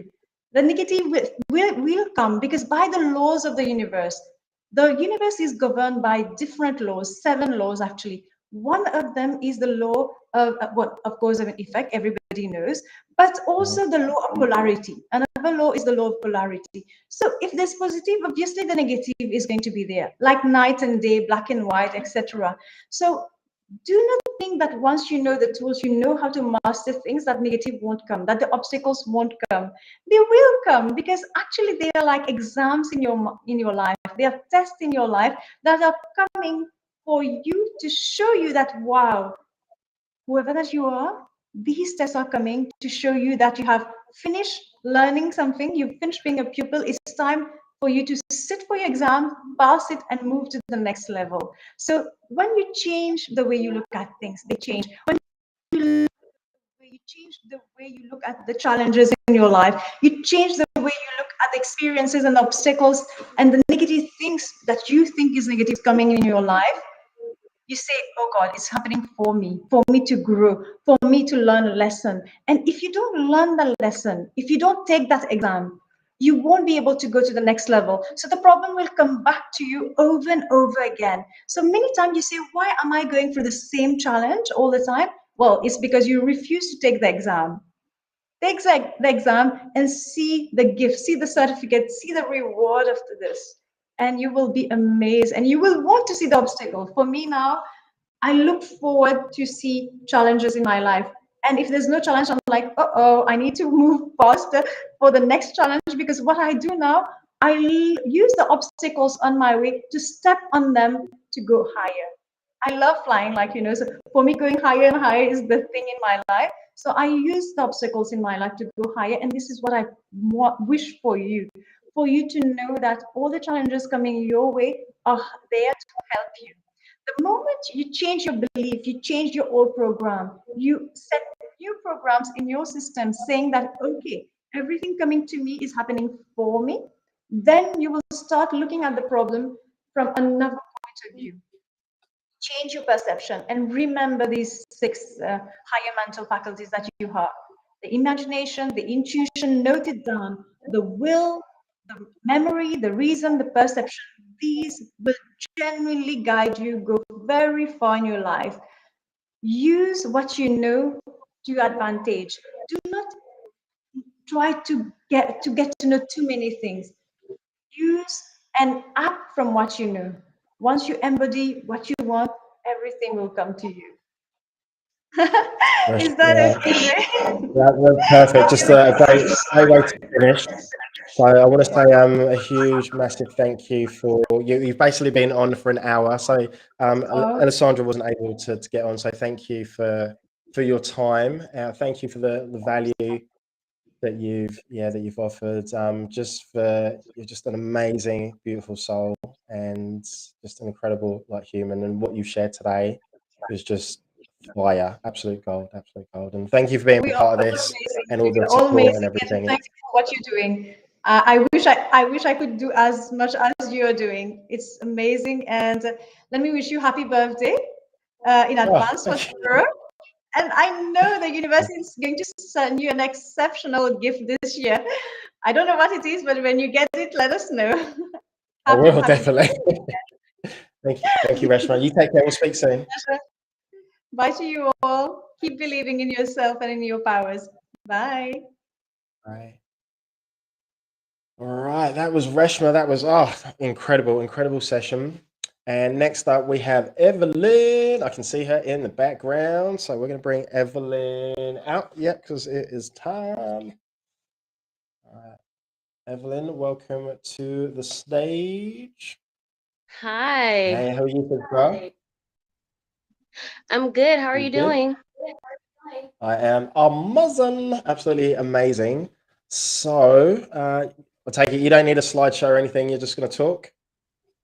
I'm going to talk, and I'm going to ask whoever is able to get a pen and paper because we're going to dig deep in this next 30 minutes. All right. Okay. I'm going to leave you to it. I'm going to leave the stage and grab myself a pen and a piece of paper. Hi, everyone. My name is EVELYN REASE, and I am a self-alignment coach and also a boundary setting coach. So, what I'll be discussing today is self-alignment and how it can create happiness within you. So, before I start any session, I always want to do a grounding exercise so that everyone can focus on the moment. So that's what we're going to do. I'll tell you exactly how it works. We're going to breathe in deep through our nose as if we're smelling the roses, and then we'll breathe out slowly through our mouth as if we're blowing out candles. We're going to do that 2 times. After you do that, you're going to give me a number between 1 through 10 on your current feeling. 1 being, I feel like crap right now. 10 being, I feel absolutely amazing. So you'll put a number in the chat box when I ask you. And then you'll think of 2 emotions you'll currently be feeling at that time and also enter it in the chat box. So it can be happy, it can be sad, excited, whatever that feeling is at the moment, go ahead and put it down. So let's get started. We're going to close our eyes and we're going to breathe in really deep through our nose. And then we're going to breathe out slowly through our mouth.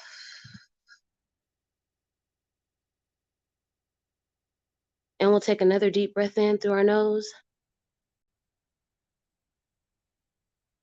And breathe out slowly through our mouth. Now, on a scale of 1 to 10, 1 being the lowest you've ever felt and 10 being the best you ever felt, put in the chat box how you feel right now. I don't know if I'll be able to see chats, but put it in there anyway. Will I be able to see chats? I don't know.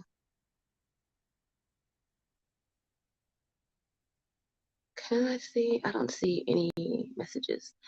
Okay, I Can you trust see that that? you did that. Yeah, I put but 8 in there. You can't see it? No? I Put don't number see 8. it. Sorry. Am I supposed to Okay. hit No, like okay. the chat screen? No, Oh, there no, we I think. are. All right, let's go. That's Okay, 8. That's feeling great. I'm personally on number 10. I'm feeling level 10 right now because I had an amazing session before this one, so I'm feeling great. And then give me 2, a 5, a bit unworthy at present. You know what? I appreciate that honesty because everyone feels like that at some time. So for you to put it out there, thank you. I appreciate that. Now give me 2 feelings that you currently have. You said unworthy as 1 feeling you have, but I want everyone to put 2 feelings that you currently have right now. in the chat. My two feelings are, I'm excited. Joy, I love that. Let's get everybody drop in too. Content, you are amazing. I love that. I'm feeling excited because this is like an amazing opportunity and I'm blessed and grateful. Yes, I'm loving these words. Okay, that's what I'm talking about. And I'm also feeling a bit excited, looking forward to a holiday in September. Okay. Yes, I'm feeling, like I said, excited for this opportunity. And I'm also feeling thankful, thankful for my life, thankful for my health, always grateful forever. So thank you all for doing that. So now that we are in this moment, a 9.5, I'm loving it. You guys are awesome, okay? A 9.5. So I trust that everyone has paper and pen. Just type in the chat yes if you have your paper and pen ready, because this is a session. I'm giving you all a session, and the session is on self-alignment. Self-alignment means your mind, your body, and your soul are connected on the same page. I can give you an example while you guys go run and get the paper and pen. So athletes, they run, they play, they throw balls, and sometimes their shoulder may come out of alignment, or even their back may be thrown out, right? And when that happens, the rest of the body just does not function properly. It just can't do it. So when that happens, they have to go to a doctor or a chiropractor to get put back in alignment. Once they're put back in alignment, even though it may initially be painful, they feel so much better, so much relief. It's the same with ourselves. Our mind, body, and soul are all connected. But when something is off, our whole body is off, our whole mind is off, our whole emotion is off. And I'll give you an example. Say you know that the rent is due, but your check didn't show up like it was supposed to. So what's the first thought in your mind? Oh my God, how am I going to pay the rent? Where's the money going to come from? What's going to happen? So all these thoughts start running through your mind, right? That's your mind. Then you get the emotion of what? Fear, anxiety, pain. Yes, I agree. Sometimes I don't appreciate the alignment until I'm out of it. Exactly. Because once you feel that emotion, then it takes over your body. What happens? You have a panic attack. You start stressing out. You start lashing out at people. You start going off because your mind has been triggered, and it triggered those emotions inside of your body. And once those emotions were triggered, your whole body just went into a whirlwind of anxiety, fear, and pain off one thought. Now imagine the opposite of that. Imagine if your thought was, it'll be taken care of. And your emotion was confident because you know it's going to be taken care of. And you know what? Your body goes along with it and continues to move forward throughout the day as normal. Now that may be difficult for some, but do you see the difference? Do you see how when your body is aligned no matter what, but there's one thing that can throw it off, just one thought can throw it off, one emotion can throw it off? Unable to focus when I'm in a state of overwhelm. Exactly. So, but when you're in alignment, when you have that alignment, it makes it easy for you to not get overwhelmed and to stay focused because you know everything is going to be good. Because it always starts with you and what your thought is and what your emotion is. There's so many things that are beyond our control. But what can we control? Our thoughts, our actions, our emotion, our body. These are things that we have full control of. But they may not be that easy to control. So that's why we're doing self-alignment. And that's why I'm a self-alignment coach. I have a 12-week program where I dive deep into self-love, self-care, self-discovery, self-confidence, self-compassion. Alignment is spirit, mind, and body. Yes, your mind, body, and soul. Yes, mind, body, soul, mind, body, spirit. The spirit and the soul is your emotions, the emotions that come with those thoughts. Because every thought comes with an emotion. Everything is, and then like your body feels tense, or your body feels stressed, or your body feels good and it feels like, oh, this is amazing. I mean, like everything is connected. So aligning it and making sure that the positivity sticks is the key and is the goal. So I'm going to ask a couple of questions, and you don't have to put your answer in the chat because it may be personal, but it's things that I would like you to think about when it comes to you and being in alignment with yourself. How in tune with yourself are you? How well do you know yourself? Because another thing that I teach throughout these 12 weeks is how to set boundaries. And setting boundaries isn't just meaning setting boundaries with other people. It means setting boundaries with yourself, with your time, with your space, with your money. There's so many things that you can set boundaries with, but you have to be in alignment to do that because you have to feel like you're worthy enough to set these boundaries. You have to feel confident enough to set boundaries. You have to have a certain level of self-esteem, a healthy form of it to even express that. But you also have to have clarity on who you are to even know what boundaries to set. So let's get into the first question. The first question that you should ask yourself, or you should know, is, do I have a deep understanding of myself? There's so many parts to that because you may feel like you understand yourself, but you just may not. You may not understand why you think a certain way or why certain thoughts come into your mind. But how well do you know? That's a question that you can ask for yourself. It is easy for me to identify and understand how I am feeling at any given moment. So here's an example. How do you know? How do you know? How do you know if you have a deep understanding of yourself? So the next question was, it's easy for me to identify and understand how I'm feeling at any given moment. So a deep understanding of yourself means when you have a thought, you know why you're thinking it. When you have a thought, you know how to change it. Do you have that ability? Do you have that capability? Yes. Great. Oh, this is awesome. Okay.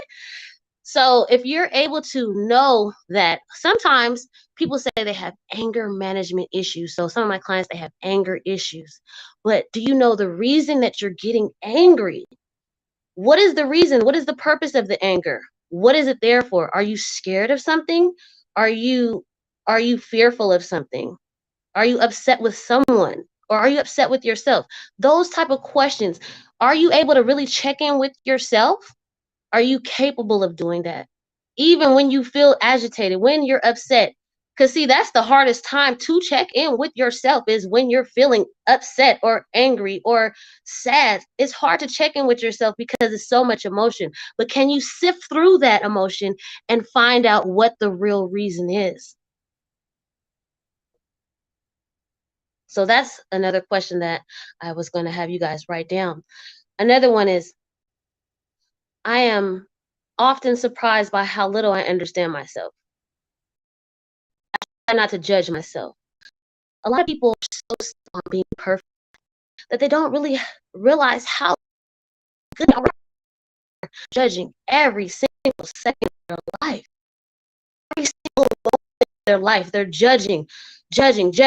Oh, well, I should already have this house. I should already have that car. I should already. Wait a minute. Have right now. Didn't have a year ago, 5 years ago, 10 years ago. What is it that you have now? I'm curious as to what I don't know. That's good, and you should be curious, and that's why I have all my clients get a journal, because journaling every day helps you understand what is going on inside that head of yours. But judging yourself is not going to help you. It's just going to make things worse. Accepting where you are now, knowing where you want to be, makes it easier for you to make a goal or a plan on how to get there. But constantly judging yourself or comparing yourself is not helpful. It's detrimental. Next one. Even when I don't like a feeling or belief that I have, I try to accept it as part of myself. Now, that self-acceptance is hard because there's a lot of things about yourself that you may not like, but ignoring it or brushing it off makes it worse. And it actually makes it more obvious to others and more obvious than it is to you. So accepting, hey, you know what? I do get angry quick. And I think it's because I am overwhelmed. And I'm overwhelmed because I'm taking on too much. Having that deep understanding of what is going on and accepting why you're feeling that way makes it easier for you to shift it. But you have to understand it before you shift it. Next one I want to say. I find small ways to ensure that my life truly reflects the things that are important to me. Now, this is where it gets tricky because a lot of people are so concerned about everyone and everything else that they really don't even know what they want in life. I'll give you an example. When you're in an airplane, and I'm sure everyone has been in an airplane at some point, they ask you, if we are in a dire situation and these masks fall from the ceiling, what is the first thing they tell you to do? Do they say, put it on your mom, put it on your kids, put it on your husband, put it on your wife? Who do they tell you to put the mask on first? Does anybody know that answer? They say, put the mask on you first. So you need to know first what you want and be clear about it. Because a lot of people are so concerned. Thank you. A lot of people are so concerned about what everyone else wants and what everyone else does. But then they get lost. What they want gets lost. What they need gets lost. And they wonder why they're so depressed and so sad and so lost and have no sense of where to be or what to do. Because they're putting everyone and everything ahead of them. And it's not selfish to put yourself first. It's actually great. It's good to put yourself first. It's good to understand yourself first. Because once you get clear on who you are, and once you get clear on what you want, it makes it easier for you to communicate it to others. And it makes you a better person. Because you can't love anyone else properly if you don't love yourself. It's just not happening. I'll give you an example. I had to self-align first before I could teach anybody else or assist anybody else, because I can't make someone do something that they're not ready for. And I was not ready to self-align for a long time because I was codependent. I was a people pleaser. I always put everyone else's needs ahead of mine. And I didn't realize that I wasn't doing anybody any good, especially myself. So that's why you need to put yourself first, your needs first. It's not selfish, it's necessary. Because then you can be a better friend. You can be a better parent, a better spouse, a better child. Because you'll know how to do it. Everyone is different. No one is the same. Everyone's unique. And everyone does things in their own unique way. But if you don't even know what your own unique way is, how can you? You just can't. So that's why I was asking that question. Oh, thank you guys. I appreciate it. So that's why I say you have to definitely reflect on yourself, because here's another question. Here's another point. I try to make sure that my actions are consistent with my values. Your values. What are your values? What are the things that you want in your life that you feel are important? Because that's how you operate. That's how you stay congruent. You can't be congruent if you don't even know what you want to be congruent in. It's just not possible. You'll be congruent with somebody else's way of life instead of your own. So knowing you know, I really don't want to be a doctor. I want to be a life coach. I don't really want to go out to dinner. I want to eat at home. I mean, just different things that you only know. No one knows you better than you. So simple things, knowing and being clear about them. That's why I say I encourage everyone on this call, get a journal, write about your day. What didn't go well? What did go well? What did you like? What didn't you like? It brings more clarity to the person who you truly are. The next point. I try to make sure my relationships with other people reflect my values. Yes, values bring out authentic self. And it's true. If you don't know your values, usually you follow the suit of someone else's. But unfortunately, not everybody is the same. So someone else's values may seem well and good for them, but they may not be well and good for you. And then that's when the boundaries come in. What someone else accepts or allows may be completely different from what you accept and allow. But how would you know that if you don't even know what you're going to accept and allow? You can't set boundaries with people if you don't even know what you want or what you like or what you don't want. But I know how you do know. Your body gives you triggers. Your body warns you when something is off. When you feel that heartbeat, that's your body telling you something. What is it telling you? Are you scared? Are you excited? What is it telling you? And why is it telling you that? And a lot of people ignore that and they just keep going through the day, or they get triggered and they get emotional, but they don't know why. They just keep on going through the day and just keep on going and going and going and going. And then they realize, oh my goodness, I'm about to blow up. And they go off on their kids. They go off on their spouse. They going off on at the job. But why? Because your body was telling you, hey, something is off and you're not listening to me. You're not hearing me. You're not acknowledging me.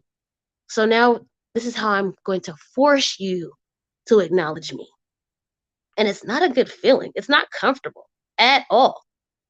But if that's the only way that your body can get you to understand that something is off, then that's what's going to happen. But the goal is to avoid that. We don't want that. We don't need that. We want to be happy. So when we feel those little triggers, we're going to stop and think.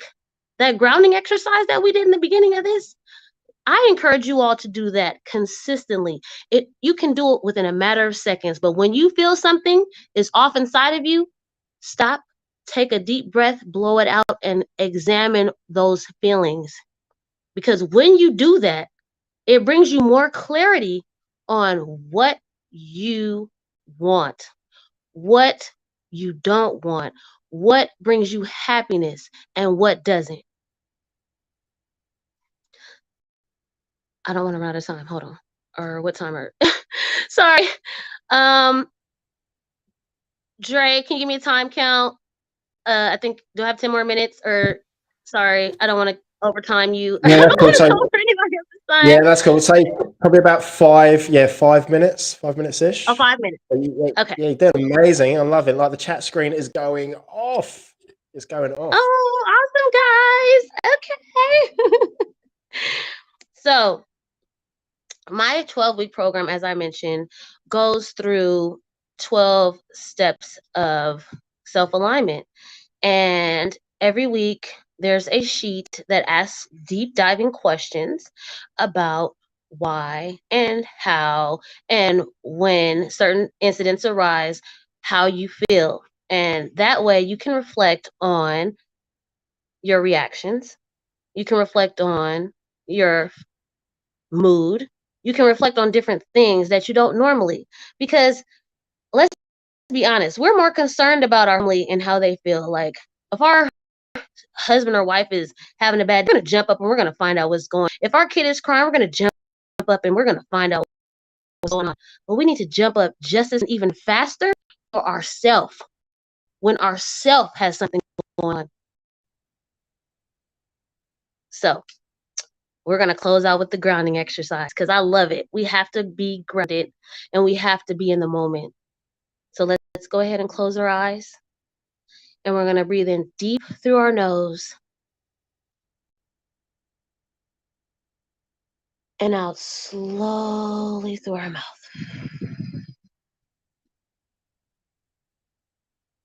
And we'll breathe in deep one more time through our nose and out slowly through our mouth. Now, on a scale of 1 to 10, 1 being the worst you've ever felt, and 10 being, I feel amazing, type in the chat screen how you currently feel. It is okay to reflect on shortcomings and weaknesses, or should we keep it positive? Oh, William, you have to reflect on shortcomings and weaknesses because how else would you strengthen yourself? 9, let's go! Let's go. And give me 2 emotions that you're currently feeling. Yes, William. 10, let's go. You have to reflect on shortcomings and weaknesses because how else do you, 7.5, it makes sense, great answer. You have to still joy and content. I love it, guys. You still have to reflect on those things, and it's not, maybe even an 8, let's go. It's not a bad thing to reflect on those things, on those shortcomings and those weaknesses. We have to reflect on those things to grow. We have to reflect on those things to build those things up.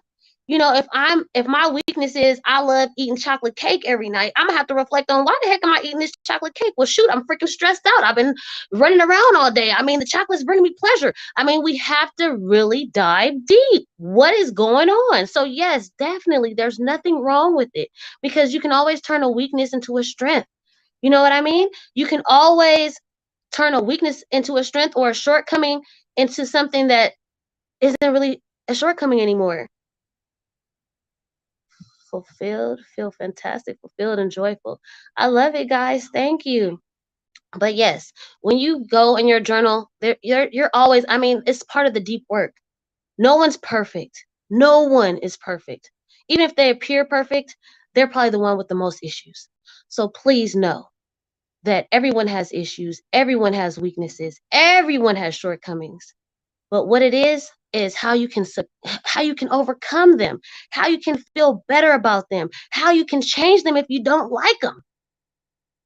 How long do you reflect on the pains? Well, it's not necessarily reflecting on you reflect on your pain, but you want to understand why you're feeling the pain. And then how can you change the pain? Because a lot of people reflect on problems and they complain about their issues, but no one ever really worries about the solution. And the thing is, you can't stay in the problem because staying in the problem isn't going to fix it. But understanding the problem and making a plan for a solution will fix it. Because every problem has a fix, but you just have to find the solution to fix it. Right? So remember, it starts with you. And I'm so grateful, forever grateful to be here with you guys for these lessons. Thank you guys. You can always hit me up, Evelyn Reese. I'm on Facebook. I'm on Instagram. Solutions, yes. That's what we got to do. And please donate to these causes, okay? Because the children need us. You know what I mean? They need our help. They need our assistance. Because, I mean, why they can't do it themselves. So I encourage everyone, please donate to this wonderful cause. Dre, thank you so much for this opportunity. It's been a blessing. It's been amazing. Hey, Evelyn, that was on fire. That was, I saw the chat screen going off and you were, all of those points, it was, incredible. All right, so we've got a couple of minutes. So if anyone's got any questions for Evelyn, please. Yeah, please drop them in the chat screen. Oh, thank you so much. And then Evelyn. Yes, solutions says reflect on the plan. I answered that question. Let me go down and see if I missed any. I'm sorry. Okay, reflect on shortcomings. We talked about that. What I'll do while you're looking at those. So the question that I've been asking almost all the coaches is like with your clients or people that come to you, are there like particular sort of problems that you are seeing, like the same problems, or are they all different problems that your clients Honestly, have? I see the same problem. And I feel like it's the boundaries that people aren't setting with themselves or with others, honestly. People at work, they're so stressed and they're so overwhelmed, but that's because they're taking on more work than they should even be taking on. They're staying longer hours than they should even be there for. So it's about setting boundaries with your time and boundaries with yourself. If you are self-aligned, you know how much you can do and how much you cannot do. And so if you were aligned, it would be easy for you to say, you know what, my hours are 9 to 5, so I will come back tomorrow at 9 and be back to work, but I don't work after 5. And there's nothing wrong with saying that, because that's a boundary that should be set. Your job is from 9 to 5. And the thing is, people are starting to do that, and they're realizing, oh, well, they didn't make me stay. Well, no, because you were making yourself stay. They didn't make you stay. They just asked you. So it's really getting oh, okay, what if I'm too exhausted to put in the work to make the changes I know I need to make? Well, then you need to find out, why are you exhausted? Do you not have enough time? Are you not getting enough sleep? Is someone or something draining your energy? You have to examine why you're too exhausted, because if you want to make a change, nothing will stop you. If you're dedicated, nothing will stop you. If you're putting yourself first, nothing will get in the way. So you need to examine, why are you so exhausted? Put in the work to make the change. Why? Because the change is beneficial to you. It's bettering you. Putting yourself first. So that's something that you would have someone's, and that's when the boundaries come in. That's why I'm the boundary boss. Let's go. Hit me up. Hit me up. All Hit right. me up. I'm just Well, like, I love it. I mean, because there's no reason that you can't make the changes that need to be made. It starts with you. That's why I said it starts with you. You just gotta start. all right. And where's the best place to hit you up? Hit me up on Facebook. My name is EVELYN REASE, REAE. As you see, that's my name on the screen. You can hit me up there. I'm also on LinkedIn, and I'm on Instagram, Eve's Journey, EVEZ Journey. So just hit me up. I'm always available. Just DM me, and like I said, I got you. Sure, Evelyn, love your energy, love your vibe. Thank you for like supporting, coming on, and like what you shared was gold, absolute gold. So, what time is it where you are? 9:59 p.m. Oh, okay, all right, bedtime. All right, you enjoy the rest of your evening.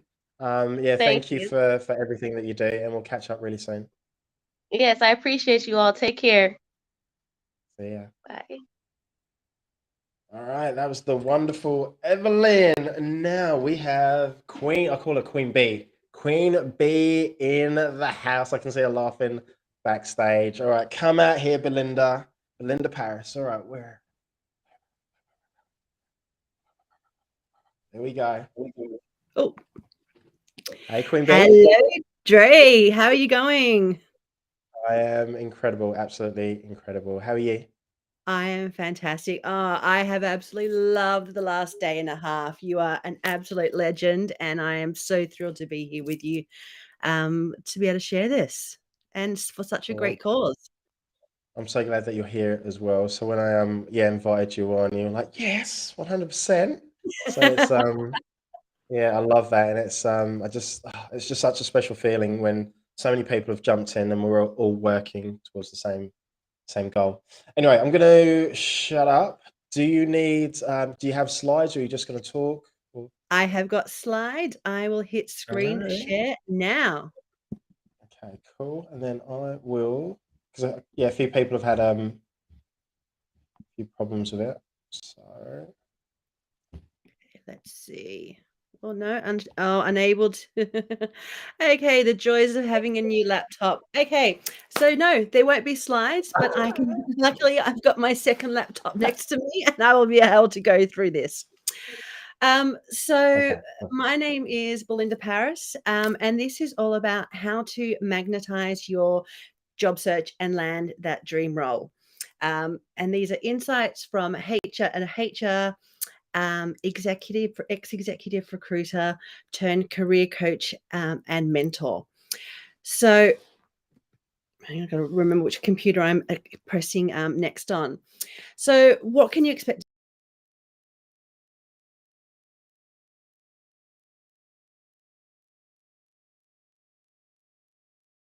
A bit of information about me. Who am I? Then also, how do you work out next step is in your career? Where are you now? Where do you want to go? And how are you going to get there? Looking at your personal branding, your career documents, how to conduct your job search, because a lot of people tend to do a little bit of spray and pray mentality, but it's all about very much having that targeted approach and know who you're approaching and why you're actually approaching them. Conducting your job search. What are the secrets, the little tips and hints that I can give you? How to beat the applicant tracking system, one of those things that everyone loves, ATS. How to track your applications, interview preparation, and then why would you want to work with a career coach or a job search mentor? So who am I? I'm a proud Kiwi. Even though you won't be able to pick it from the accent. I've lived in Sydney since I was 4. I started my career in human resources, recruitment and training. Worked for OneTel, mainly in London, and came back just as they were crashing. I have to say it's probably one of the most fun times of my life. I spent 19 years in recruitment across both executive search and agency. I started my career, my coaching journey back in 2017. But however, look, I'll be honest, when you're a recruiter, you're pretty much coaching your candidates and clients on a day-to-day basis, because at the end of the day, we're experts in our field, as they are experts in their field. So I've done career and empowerment coaching. I'm a talent acquisition consultant and a personal branding expert. I'm an avid All Black supporter, lover of good coffee, amazing food, and dogs. And I'm a complete nerd. I love everything metaphysical, personal development, and researching. So the first thing I would suggest anyone who is looking to make a move is to work out what is your next step. And this is a time to really be brutally honest with yourself. Look at where you are now and where do you want to go. And this is looking at it on both a micro and a macro level. So looking at it in, say, where do you want to be in 10 years' time? Where do you want to be in 5 years' time? And then from that, you can reverse engineer it to, okay, what is my next step going to be? Look at your network. Is there anyone in your network who inspires you, who has had a career that you really would like to emulate? And potentially reach out to them, because people are always generally happy to have that chat, especially if you put a little bit of sugar on it and compliment them a little bit, and look at how did they get to where they are now and what steps they took.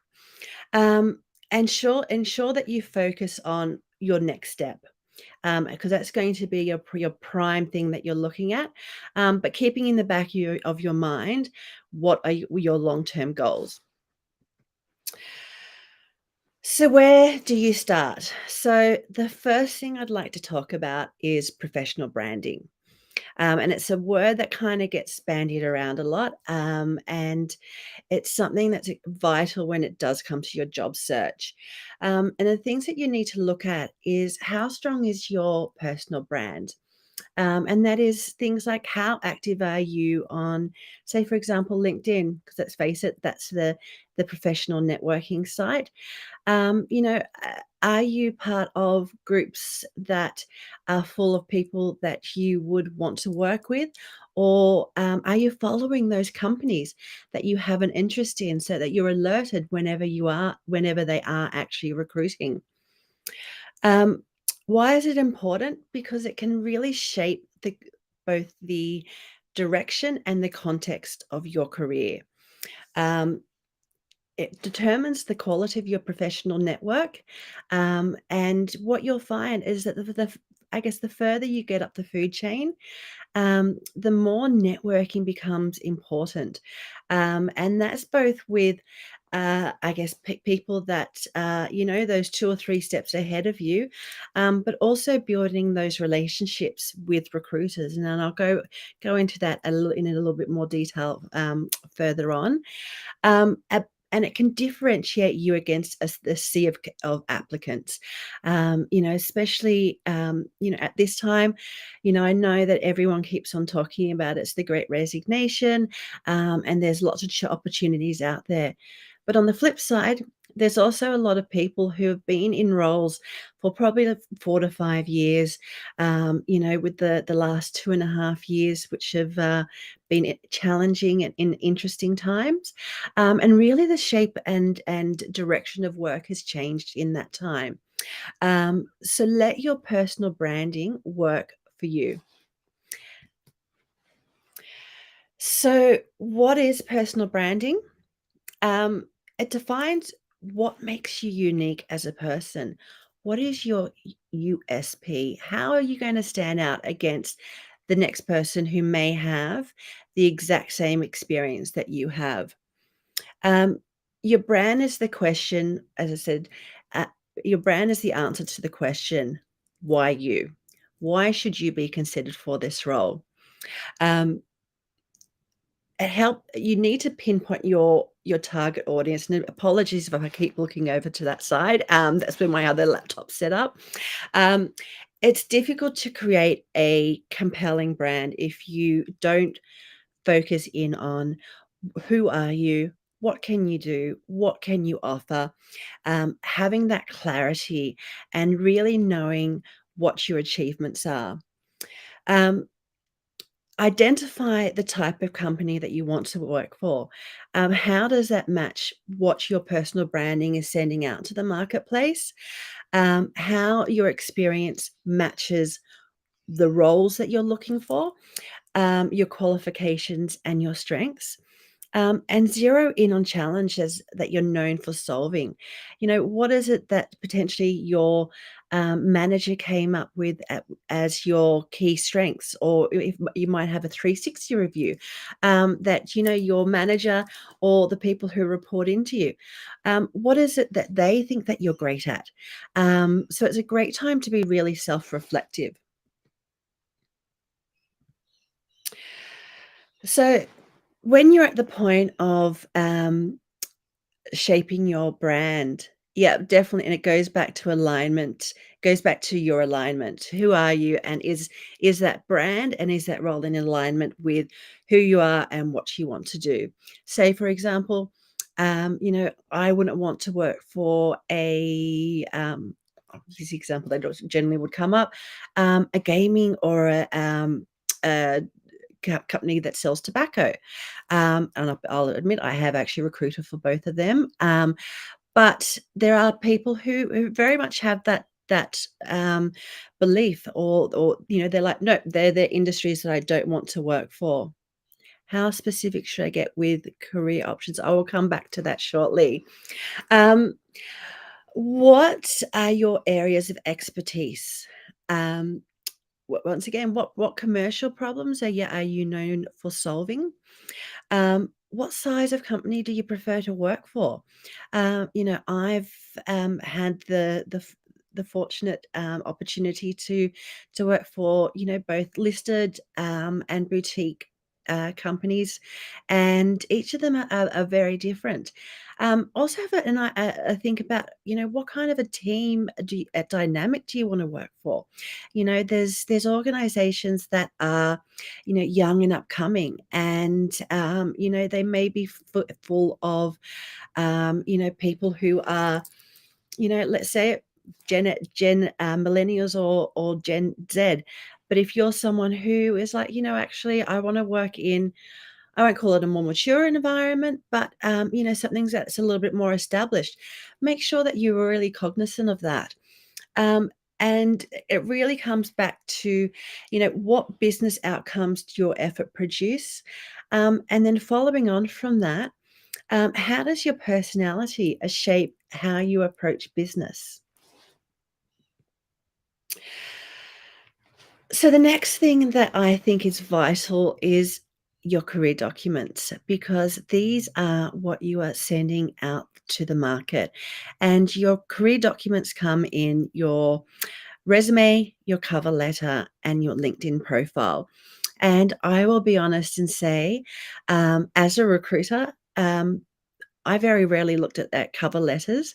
However, I did when I was looking at putting people forward for a particular role, because I was able to use their words to best be able to sell them. And at the end of the day, you will be your biggest advocate. And you are the one who would know why you're good for that specific role. Your LinkedIn profile. Now, I will say this is vital, absolutely vital in this day and age, because LinkedIn has really emerged as a place that especially executive recruiters and headhunters will find those passive candidates, and you getting that tap on the shoulder. So making sure that your LinkedIn profile is up to date, it's compelling, and it really sells who you are. So how do you elevate your LinkedIn profile and resume? Well, when you're writing your resume and LinkedIn profile, remember they need to be both aspirational but historical in nature, and support where you want to go, but also tell the story of how you've gotten to where you are. Please, please, please don't regurgitate your job specification. There is nothing more frustrating when you look at someone's resume and it pretty much just has title, duties, and then they go, "This is the salary I'm looking for." When I'm recruiting, I want to know, what have you done that's made a difference in that organization? What are your achievements? And make them quantifiable. Where have you saved the company time, money, implemented a new procedure, gone through a change management process? There's so many things that you can really dig deep into. Remember that these documents, once again, these are effectively the thing that is going to get you in the door. They can either make or break your chance of getting into that dream organization, or landing your dream role. And if you haven't updated your resume in the last 5 years, or you've just kept adding to it, I'll give you a word of advice. Hire an expert. And yes, I am an expert in that. And the reason for that is this is what we do day in, day out. And I have to say, when I first started focusing on helping my clients write resumes, it is really, really difficult. And especially with a lot of people are quite reluctant to really blow their own trumpet. So as a career coach, it's my job to make sure that I'm actually pushing you to really sell yourself. Next step, how to get the attention of recruiters or employers. Now, this will fall into a number of categories, whether it be advertised roles, networking through recruiters, working with recruiters through LinkedIn, approaching companies directly, using the job board Seek, Indeed, or whatever they are in your specific country. But when you do, have a look on Seek and do a little bit of research. Who are the top recruiters in the space that you're looking to get into? And they're the ones that you actually want to start networking with, because they are the ones who can potentially open those doors for you. Demonstrate that you've done your research into whether it be the recruiter or the company that you're applying for, and be crystal clear as to specifically why do you want to work there. Beating the applicant tracking system. Now, this really comes down to making sure that your skills and areas of expertise in your resume are aligned with the competencies of the role that you're applying to. So yes, that does mean please customize your resume for each role. And it's not about, I guess, fudging things on your resume. It's about making sure that you tailor it for each particular application. And not all recruiters are created equal. And I know a lot of the time recruiters do get a bad rap, but there are some out there, who are career recruiters who absolutely love what they do. But also bear in mind, as much as they want to, they work with their candidates, they're paid by organizations. So be a little bit cognizant of that. But there's two distinct types of recruiters. You've got external recruiters, which can fall into agency, executive search, or the real big ones, which we call Shrek. The top five, the Spencer Stewarts, the Heidricks and Struggles, Egon Zehnder, etc. And find a good recruiter. Initially reach out to a few recruiters, see who you gel with, and really start building that relationship. Create that short list of recruiters that you feel aligned with and that you feel that can experts within your space. And remember, it's a win-win situation for both parties. Be prepared for them to probably ask you questions about, your team, what's going on, who are the hiring managers. Be prepared to give that information, because the one thing, this happened to me time and time again. I had candidates who turned into clients, who turned into candidates, or people clients that I'd met with, and they were like, "Oh, Belinda, I'm passively looking. If you hear about anything that's great, let me know about it." And you know what? It could take me 2 years to find that perfect role for them, especially the fussier ones. And there's a few that I've had who I absolutely love. But we can be your biggest cheerleader.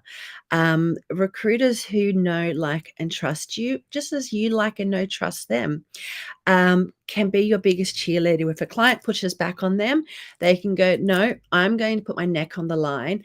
This person has the skills, and I really believe that they can add value." Create a job search system. So whether it be an Excel spreadsheet, whether it be a Trello system, whatever, a notebook, whatever works for you, keep a track of who you've spoken to, what the outcome of that call was, and where your resume has been sent. And the last one is probably the most vital thing, because I have to say was nothing worse than if you were working with a candidate and you were like, "Okay, here's the role, here's a bit of an information about the organization." You get them really pumped and excited, and then you find out that unbeknownst to them, their resume has been sent by another recruiter, and then it just turns into a complete slinging match. And a lot of the time a client will just turn around and say, "No, I'm not interested in that person anymore," because it's just become too messy. And make sure that you keep your notes up to date at all times. things to remember. Make sure that you're honest about what you can offer, but also be humble and intuitive enough to know where the gaps are, but also how can you actually work your way around there. But sell yourself. This is probably the thing that a lot of people that I work with initially are quite reluctant to do, because we can be our own worst critics. If you call a recruiter, know why you're calling them. And the one thing I will always say is, please, when you ring them, always ask, is now a convenient time to speak? I know that's might sound like a silly thing to ask, but if you've got a recruiter who is in the midst of a crisis, or they're running out to an interview, or, they're just having a really bad day and are focused on doing one particular thing, just make sure that you really just clear the time with them. Have your elevator pitch ready, and that comes down to so tell me about yourself, and that's when you give them a broad brush 30-second to a minute pitch about who you are and how you've gotten to be where you are now. Practice your behavioral-based questions, and these are, tell me about a time when. And this is when what I always say to my clients, think of specific examples. And these really go back to looking at the competencies of the role that you're applying to and making sure that so say, for example, it's looking at things like managing difficult stakeholders. Always come with specific examples, what you've done, how you've done it, how you've overcome it, and basically how you turn that person around and what your reflections are from doing that. Make sure that you are prepared for any interview, because that will mean that you can go in there with confidence, clarity, and integrity. So my advice is research, research, research. If you're meeting with a line manager, look them up on LinkedIn, do a Google search on them, find out who they are, so that you know what their background is and you can actually have the ability to engage with them. And remember, recruitment's actually like dating. Don't be afraid to show your interests. If you are really excited about an opportunity, don't be afraid to reach out to that person and say, look, I'm really thankful for your time. I'm keen on the role. This is why I think I'm good for the opportunity. And this is what I think I can bring to your organization. And remember, recruiters and line managers are human. We all have good and bad days. So just bear that in mind. And do you want to supercharge your career? Do you want to shave potentially 6 to 12 months off your job search? And my advice is hire a career coach and mentor. And why would you do that? For me, it is about I help my clients sharpen their branding. I help my clients elevate their career documentation to really make sure that they stand out amongst the sea of applicants, because you generally have about 8 seconds to get a recruiter's attention.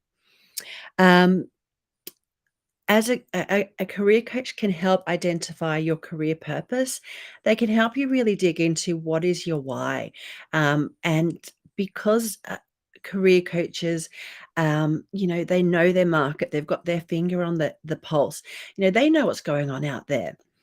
They can help you navigate online tracking systems by ensuring that your resume can get through every single time. They can help you get that promotion. And as a career coach, I really work with my clients to understand what their strengths are, what are their potential, and I won't say weaknesses, their areas for improvement, and how they can overcome that. And as a career coach, I am my client's biggest cheerleader. And I work with you know, I've worked with top executive women especially, and the number one thing that I find with them is that they don't have that belief in what they can do. So I am always their biggest cheerleader.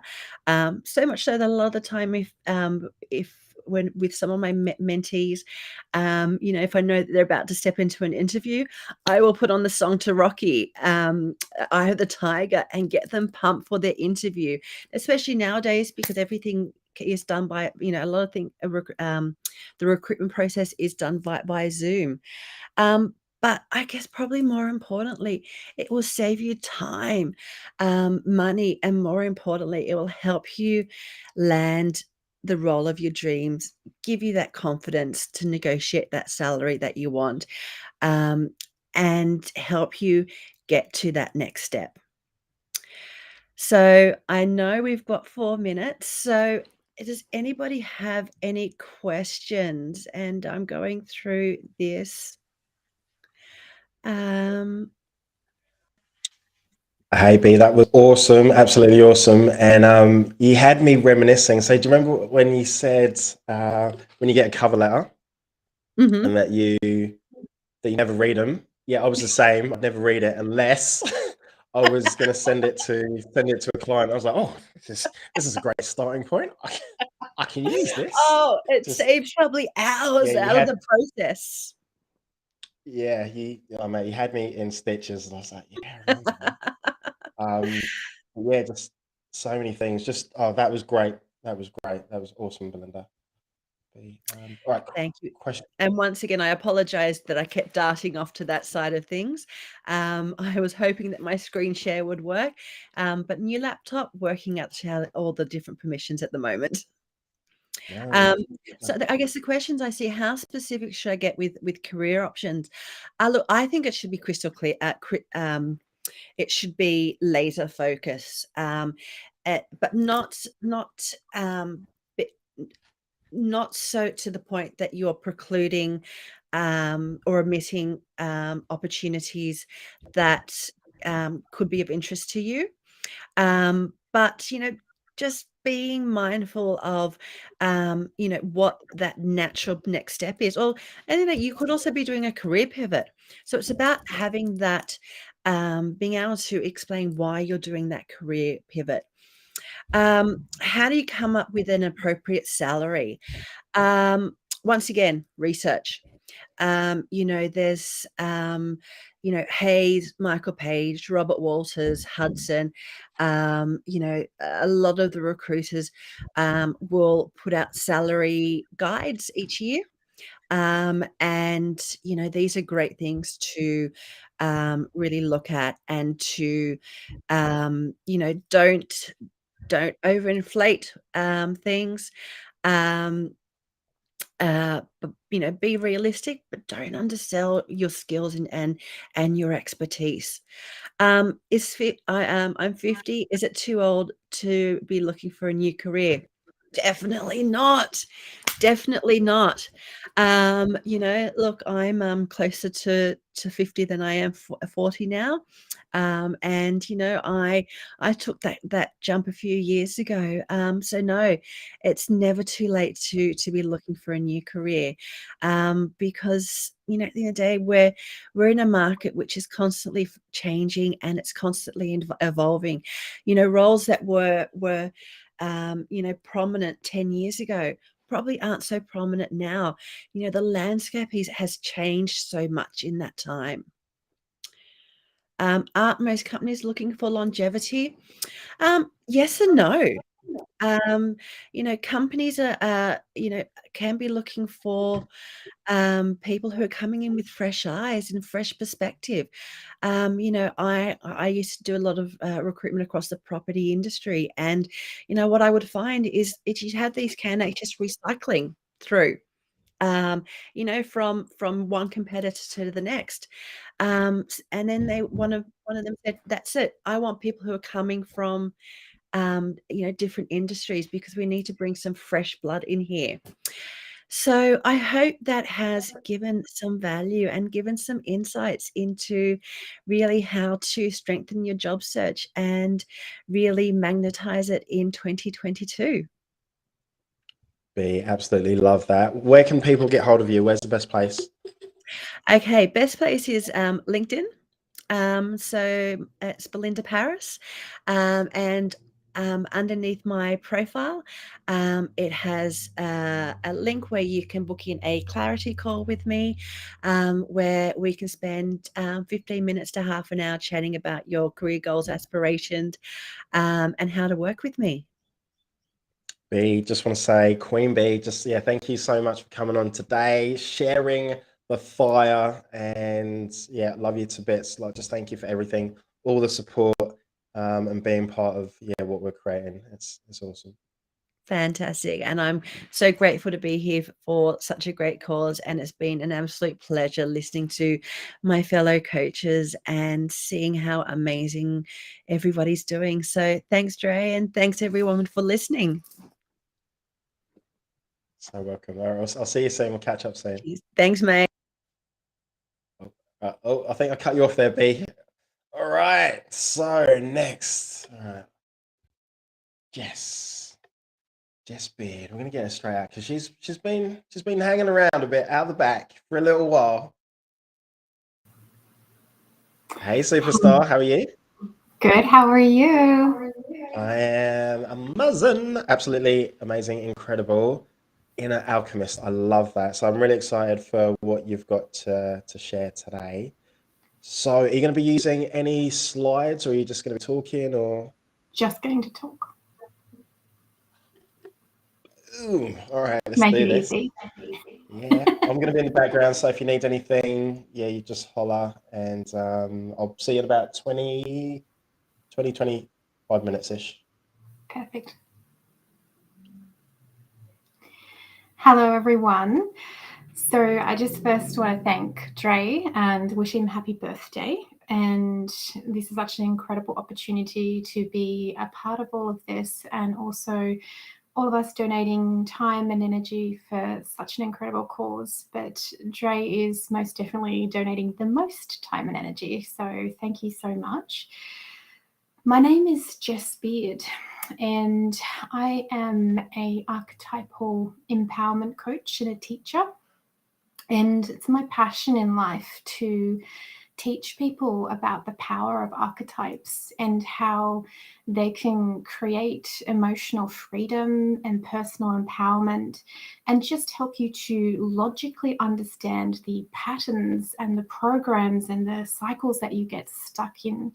And they're a language which, once you learn to speak it and really understand, this is my judge, or this is my shapeshifter, this is my victim, or this is my warrior, it actually gives you a roadmap and a blueprint to understanding your psyche and understanding how you can have the power to make choices in your life.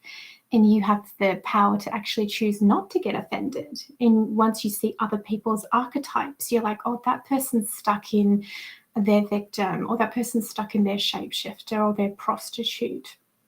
And it gives an incredible amount of freedom on all levels within your life. And archetypes are a term that was first coined by the incredible Carl Jung as something that he saw as he traveled from country to country as a psychologist, and he would see people of all different languages, all different social demographics, all people who are completely and utterly different. Female, male, rich, poor, French, American, Botswanan, you name it. And they would all have these same issues. And he started to identify that there is these patterns in the global unconscious.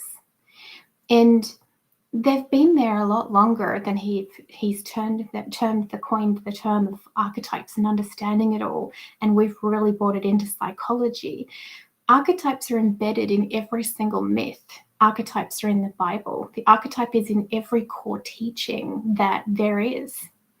And we're coming in an interesting place in society where in the Western world, where there's a lot of communication, we had a couple of countries invading other countries. We've brought along our religions, we've brought along the Bible, we've brought along the English language. So on a global scale, we had the Bible almost as this moral text which had the archetypes embedded in it. But then as Christianity kind of is settling and you've got other countries powering in different things, there's a lot of people saying, oh, we don't have a moral compass anymore, or we're all a little bit lost, or we don't know right from wrong, or all those things. And I find that more and more people are swinging back to understanding the archetypal language, because it doesn't matter where you come from. It speaks to you, into your blood and into your bones. So if you're in the Amazon jungle and you've never spoke English in your life, and you've got someone in France and you've got someone in Germany and someone in Iceland, and you go, can you tell me the characteristics of a mother or a warrior or a judge or a thief? You don't actually speak the same language, but you know exactly what I'm talking about, what the characteristics of those people have. It's in our unconscious. So the more we learn these things, the more empowerment that we can have to actually truly understand ourselves. And every single spiritual text, every guru, every mystic, the Bible, everyone, know thyself. So how I help people is on that archetypal level. It just really resonates with people, and they're going, oh my God, I'm doing this, this, this, and this. So there's two particular things that I want to speak about today, which come up so much with my clients. And one is the shapeshifter archetype. And the second thing is the witch wound, which I call as the 3D program. It's like the divine feminine enslavement. So it's what caused some incredible woundings in the past during the witch burnings. And I'm going to tie it together so that you can understand how this is effective and how it affects both women and men. Because just because you're a male doesn't mean you don't have your feminine aspects. And if the divine feminine has an incredible wounding, you're not going to trust and you're going to hide in different things. So by the end of it, I hope it all ties together and you can really understand what's been happening on a bigger picture in the global unconscious, in the matrix. And there's another way of talking about it. The thing that connects us all together. So the shapeshifter archetype is what we call the people pleaser. And everyone goes, oh, I'm such a people pleaser. But when you actually tap in and understand the archetype that is causing you to people please, you understand what that archetype is doing. So the shapeshifter is where you put on a different persona. You adapt and flow into different things so that you can adapt to what the other person needs. So it can start off quite easy and, you know, you're just saying yes and it feels good to help people. But the shapeshifter is one of those archetypes which can be very much a taught archetype from your parents and everyone around you. But it can also be one which grows as you're going along in life. And you start to squish yourself down. And what you want, what you need, what makes you happy. And you feel this compulsion to put other people first. And it can become incredibly insidious and incredibly toxic. And you can shapeshift in one area of your life or all areas. some people will not shapeshift at work. They're quite strong and they're in their mode, and they're a terrible shapeshifter at home. So I'm going to teach through my stories. So I'm going to teach you my story and how it grew within me. So quite often it happens and it starts to grow through trauma, struggles, or earlier on in your life. And in my teenage years and up until 21, I just had a lot of grief. I had a lot of deaths in the family. My mum got cancer but survived. My dad got cancer and he passed when I was 21. And like, I spent most of my teenage years when everyone else is off having fun, like going to funerals. And it was not something that I regret, because I missed out on like all the rebel kind of teenage years, but at the same time I really matured, and I'm the person I am today because of the emotions and the hardships that I went through. Now, what happened through that grieving process, and this is how I grieve, is I give gifts. I love, my dad had just passed away, and I was like in buying like little fairies and dragon things for my cousins and everyone, because I would feel good to give. And that set up this blueprint within me where I would, through all of this hardship and all of the trauma and the grieving process, I would get this good feeling by doing something for somebody else. And it started out fine, but I didn't know how to stop. I was chasing that feeling of doing something lovely for someone because it would make me feel good. Now, I'm a very generous person by nature, but if you don't actually stop and look at your shapeshifter and really address your sovereign and your lover archetype and what do you really want, what happens is you give, and then it becomes, you get thinner and thinner and thinner and spread out and spread out and spread out. So as I went along, I would be automatically offering friends, do you need help with this? Do you need help with that? And I actually didn't want to help them. I had so many things going on at home. I had all these stuff going on and I didn't have the time, but I had this compulsion to help. And then it got worse because I had this reputation of like being dependable. I'll do everything for you. Everybody would ask me for things and I couldn't say no. It was too big at this stage. So I just struggled tremendously to actually say no to people. And it got to the point where I was just so miserable and I didn't know who I was anymore. And that is what the shapeshifter is. You're like the chameleon. And you lose yourself. You don't even bother to ask, are you happy? Are you, do you really want to do this? You're almost living for everybody else. A lot of parents can struggle with this and really experience a lot of that where they giving so much to their kids that they don't stop and actually ask, and that's a program in itself. We're being taught that that's how you have to be a parent, but it's not healthy. And it's a really bad parent. If you actually sat there and wanted to teach your kids, you wouldn't tell them that advice because it's not healthy, but then you're programmed from decades of like, this is how you're supposed to be a parent. So the shapeshifter is fascinating to me because in it, you're just constantly evolving to please everybody else, and you get like your sense of identity and who you are gets smaller and smaller and smaller, and you feel more and more lost and more bitter and more unhappy. So how it ties in with the witch wound, and this is one thing that's really fascinated me, is I think that the two are intrinsically linked.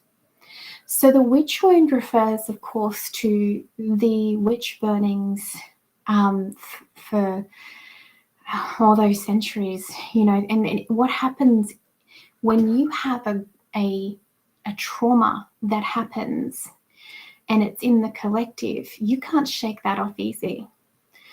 You know, you look at the African American community in America, and you can't say the N word. There's so much to this day that they're intrinsically in this loop around slavery, because that's in the global unconscious, and in the time of space and time, that was not that long ago. Of course the trauma is going to be there. You look at the Holocaust. You cannot tell me that a Jewish person is not going to have incredible fears and phobias and these stuff of needing to protect and distrustful and all these things in their genetics.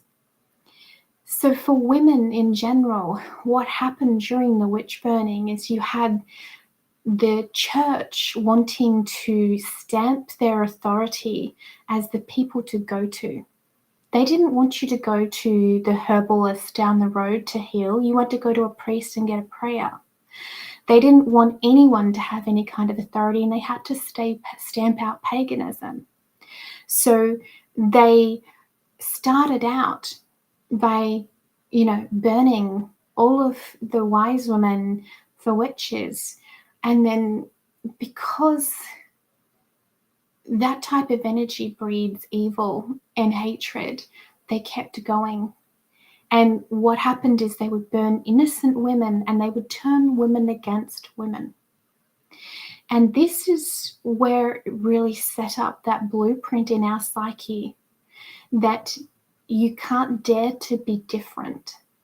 If you are different from anybody in the village, you are in danger. You know, and you had women who would be tortured and they would turn in innocents. You had women who probably wanted to get rid of their rival and they jobbed in another woman. You had this incredible fear inside of you that if I'm different, if I stand out in any way, I'm going to be tortured and murdered for it.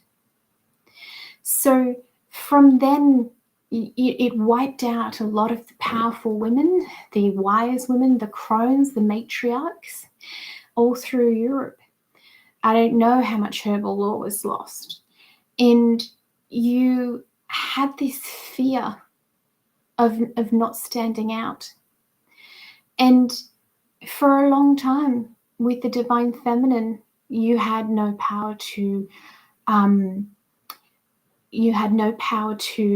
talk. Hang one second, I've just got a message.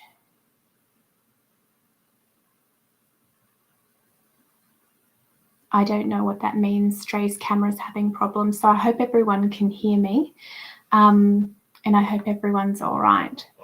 So I'll just shrink that. So in the comments, if you could just let me know that my broadcast is actually working, would be wonderful. So with the 3D, I've got someone able to hear me. Thank you, Jules. That's incredible. So with this witch wound, what it's done is two things that we do a lot. On one level, we fear to stand out. We fear to talk, be different. We must look like each other. We must not dare to be different. And then on the second level, you've got this kind of bitchiness where we will pull each other down a little bit. And I've done this in the past. It's an instinctive reaction like, oh, why is that woman wearing that? Or why is this one doing that? Or why is that person dressed like this? Or how, and when someone gets successful, oh my God, does that bring out the bitchiness in people? And you want to draw them back into the pack. You want to draw them in to be different. You want to cut them down. So those are the two ways that it really is just rampant in the collective. Now, the witch and how it affects men with their divine feminine side, their intuition and their emotions. It's really bad in Australia, and I'm assuming it could be in other countries as well. But in Australia in particular, men are not to talk about their emotions. If they talk about their emotions, they're weak. They cannot talk to other guys about anything that perceives them as being different. And, you know, this is getting more and more, I've noticed, in the collective with men more than when I was a child. When I was a child in the 80s and the 90s, women had to look perfect. You know, once they got into their 30s or 40s, they didn't really get a role in movies. Everyone was obsessed with their diets and how they're looking that way. And men, you know, it didn't really matter what you looked like. You somehow, through your X factor, you became famous. And now, in this last decade, it's become really predominant that men have to have, you know, this perceived perception of six packs. They judge each other. You know, they have to look good in these other different ways. And the pressure wasn't there when I was younger, but I am seeing it now. And it's because you dare not be different. And because these other people are, you know, here's my six pack, here's my Instagram post, I'm looking perfect, I have to match that. It's this deep psychological thing where I must look like everybody else. So do you see how the two of them go together? This witch wound has affected our way that we dare not stand out from the pack because we're going to get killed for it. And it's embedded in the psyche. And then you have the shapeshifter who is wanting desperately to please people, because if you like me, if I'm helpful, I'm not going to get burned at the stake. I'm not going to get judged. I'm not going to get hated. I'm not going to stand out. I'm going to be the helpful one in the background.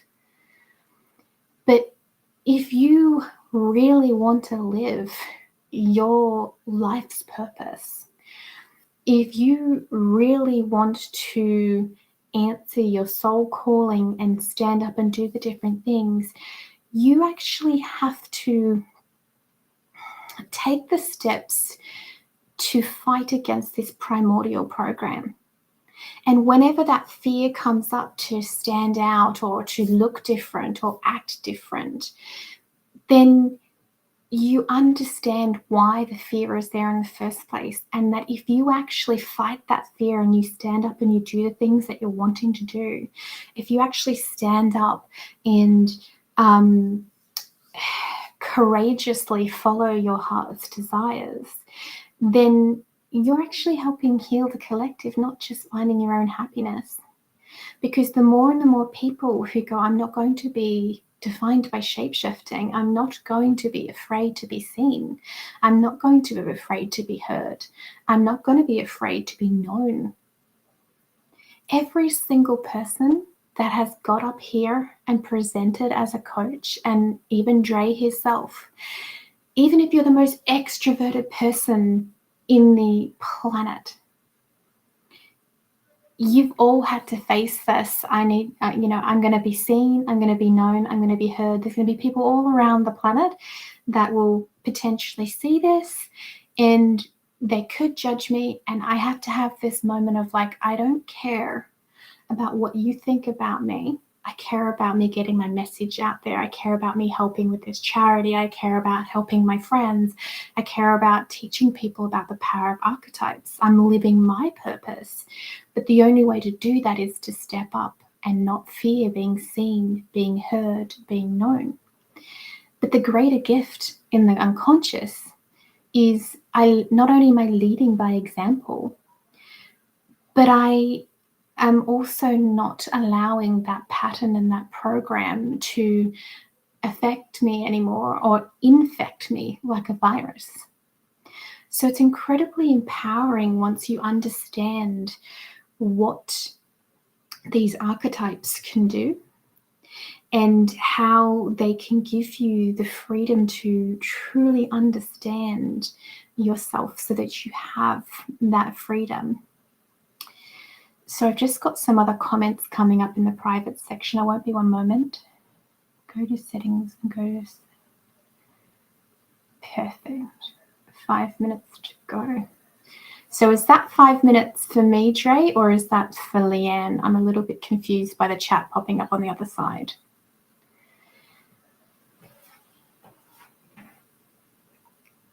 We can take. I think we'll take questions now. I'm slightly confused. So sorry. I've got things popping over, and that's a perfect place to take questions now.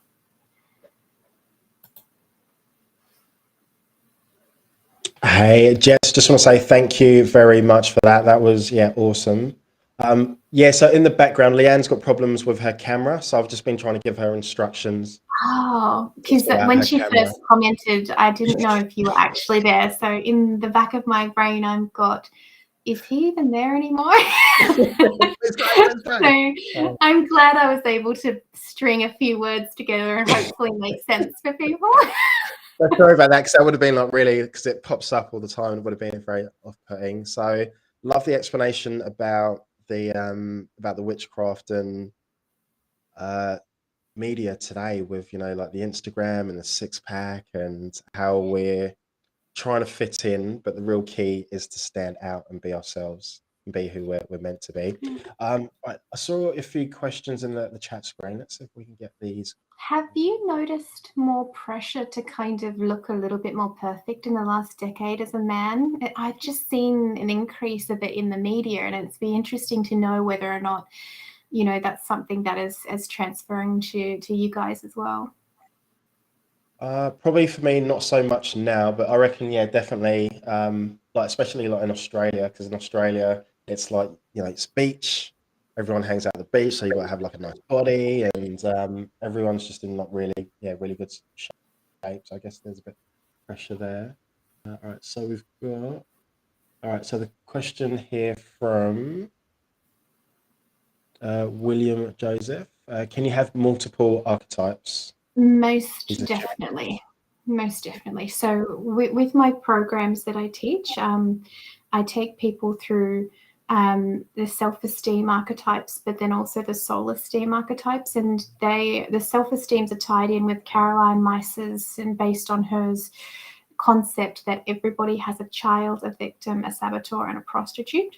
And the prostitute is not about sex. It is about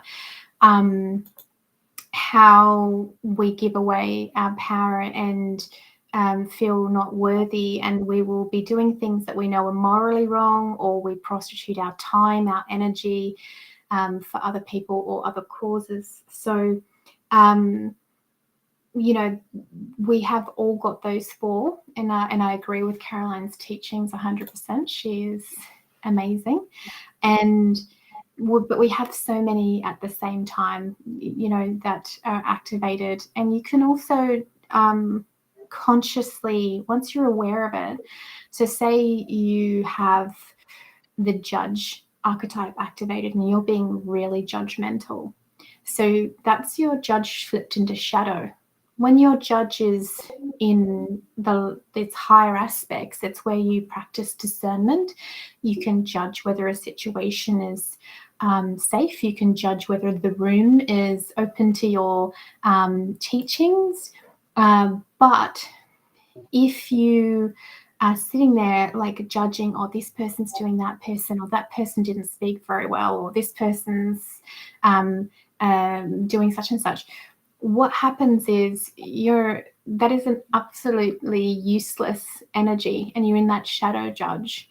So when you really understand which archetypes are activated, like I call mine Judge Judy as a joke, and I'm like, okay, it's time for Judge Judy to get off her pulpit and, you know, back down, and I actually will calm the shadow judge down. And if I need to, like if I'm massively triggered, I can then activate, okay, I need my warrior, and I need my sovereign, and I need my alchemist, and I'm going to alchemize the hell out of this because I'm miserable and I need to fix this trigger. And you consciously work with not only which of the archetypes is going to make it easier for you, but then what are the ones that are causing problems. And if you can identify which archetypes are causing the issues, you untangle your trigger. You untangle your story that you've created, and your whole life can shift like in a second. So it's really incredibly potent. How's things going with Leanne? Yeah, so we're good. So she's waving. I can see you in the back, Leanne. Jess, I just want to say a massive, huge thank you to you for coming on, because I know it was very short notice as well. So I appreciate that and appreciate all the value. And it looks like you've got quite a few fans in the chat screen as well. I'll have to, because I had such short time to talk, I didn't get too distracted with looking at the comments. Otherwise, I wouldn't have got it like the full presentation done. And but I wanted to tell people that I have created a little coupon code with coupon code DRE. In honor of you. So I have a short course, which is like an introductory to me, and it's about the shapeshifter and the witch wound.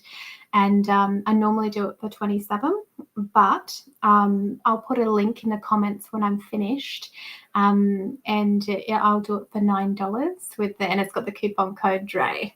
So if you really resonated with the archetypes and this feels like it's in alignment, then I would absolutely love to offer that. And I just wanted to thank you so much for all the incredible work that you've been doing. You know, I don't even know how you're still standing. Thank you, Jess. I am like it means like the world to me that you've come on and that you're supporting, and that that you're sharing your gift as well and just giving so much value. So it's really important. Perfect. Well, I actually did research for a naughty joke because I thought to myself, I can't get on and give a lame one. And I heard a really funny one the other day, and it's not too bad. It's still PG. So have you heard about the guy on Facebook who is dipping his testicles into glitter? Into dipping his testicles into glitter? No. He's pretty nuts. Isn't it bad? I wanted to find something that's like funny but also atrociously bad. Yeah, I love that. I didn't see it coming. I'm feeling that, Jess. I was like, I need to prep so I don't laugh beforehand. I have to give a dry delivery, otherwise I'll ruin it. I love it. All right, Jess, love you to bits. Thank you so much you just put a big smile on my face. So I'm going to be, and I'll be in contact, and drop a message about the coupon code in the comments, and we'll catch up really soon. Yeah, thank you. Thank you so much. Oh, and Alessandra, I love you too. Alrighty, thank you. Do I need to do anything clicking on here or anything? No, I'll take you out. So yeah, thank you. All right, so that was Jess Beard, and now we have Leanne Hardinge. Let's see. Hey, Leanne, can you hear me? Can you see me? I can see you. Oh. Yes. Actually, I feel faint. Can you see me? I can see you. Yeah, thank you. Thank you so much. Right, I'll put that. What was it? All right, let's get into it. Leanne, do you need like to use any slides or anything, or are you just gonna talk? I'm assuming that it's just you and me at the moment. Oh, there's people watching. So what's well, lucky we didn't actually do anything personal, Dre. yeah. So we're live. Hi everyone, welcome. Let me show you. Luckily, did you notice that my subject was not professional live streaming or actual how you behave on stage when you are doing video or Zoom links or any other form of IT? Because clearly that's not a strength.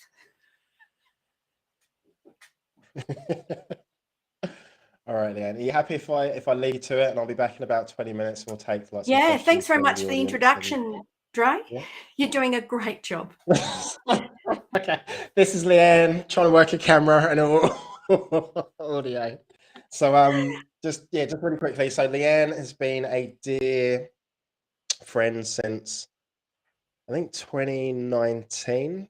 We met. We were both crewing for like Tony Robbins, and Leanne is an incredible human, and I've just got so much love for her. She's been a great mentor and a friend, like for me. So last year I was going through a bit of a tough time, and she calls me on my bullshit as well. She calls me on my bullshit, and so I remember I made.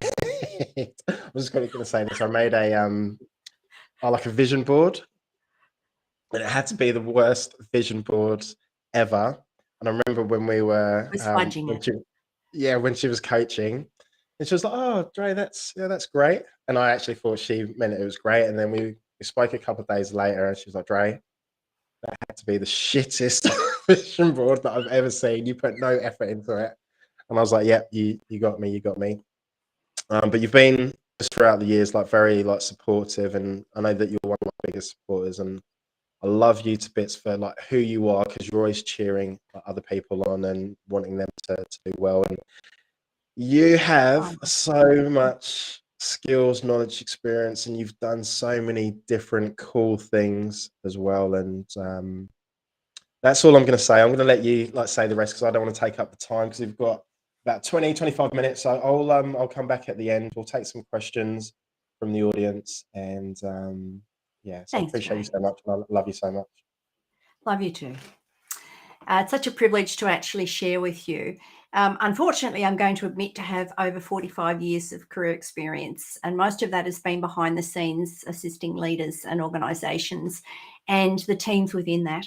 But that's not what I'm going to talk about, because I like the no frills approach. There's been so many coaches and different people that have talked today, and also in the next 2 days. And there are so many things that you can focus on, but I'm just going to go back to a no frills approach, and I'm going to talk about effective communication. Now, I remember an old sales saying, which was less of how it came to be and more of what it'll do for me. So I will honour you and your time. I will not be using audio visuals, because I think that some people will listen to this in audio. So I'll try and describe things. This is a case where I'm going to ask you to sit back and relax. I'm a bit of a storyteller. So luckily, if you're listening to this in audio, you can speed me up. Although I am known to talk to gusts of 600 words a minute.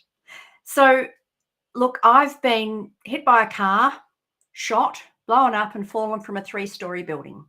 And now for excitement, I actually work with people in HR. So rather than go into lots of details, just want to tell you that in my experience, communication is the most important thing. Everybody will tell you what they think the most important thing is, but let's face it, if you're talking to the kids in a private situation, you know, you're communicating that you want them to eat healthy, or you're communicating with them that you want them to eat Vegemite instead of jelly, or you're communicating with someone at work. One of the things that communication is effective with, and I'm not telling you new stuff, this is like brushing your teeth. It's pretty boring. You have to do it every day. But in the end, it saves you from going to the dentist and getting major work done. So it's upkeep. And this is something that we do automatically. We tend to default to our own naturals. So one of those things that I've learned is, and I hope to pass on to you, is how to dodge the bullets, how to actually thrive, how to use your conversation to your advantage. Think of work. I'm sure some of you that are listening are still in work positions, and also to this covers coaches.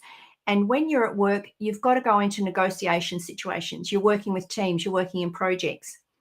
And out of that, conversation happens to be the most important thing. I've coined a phrase which is called conversational tennis. So when you go into conversation with someone, it's about bouncing ideas over the net. Now, when you go to work, one of the most important conversations that you are apprehensive about is a thing called is a thing called management and your performance management, which means that it's things talking about your ability to be able to do a job. When you say performance management, many people do not have that down to a conversation. They get quite anxious. If it's leaders or teams, they get anxious about the conversation, or they don't have a conversation, they avoid it. If if you disagree with someone's opinion, often conversation makes you apprehensive, or you don't have it. So let's go back to the example of conversational tennis, is what I like to call it.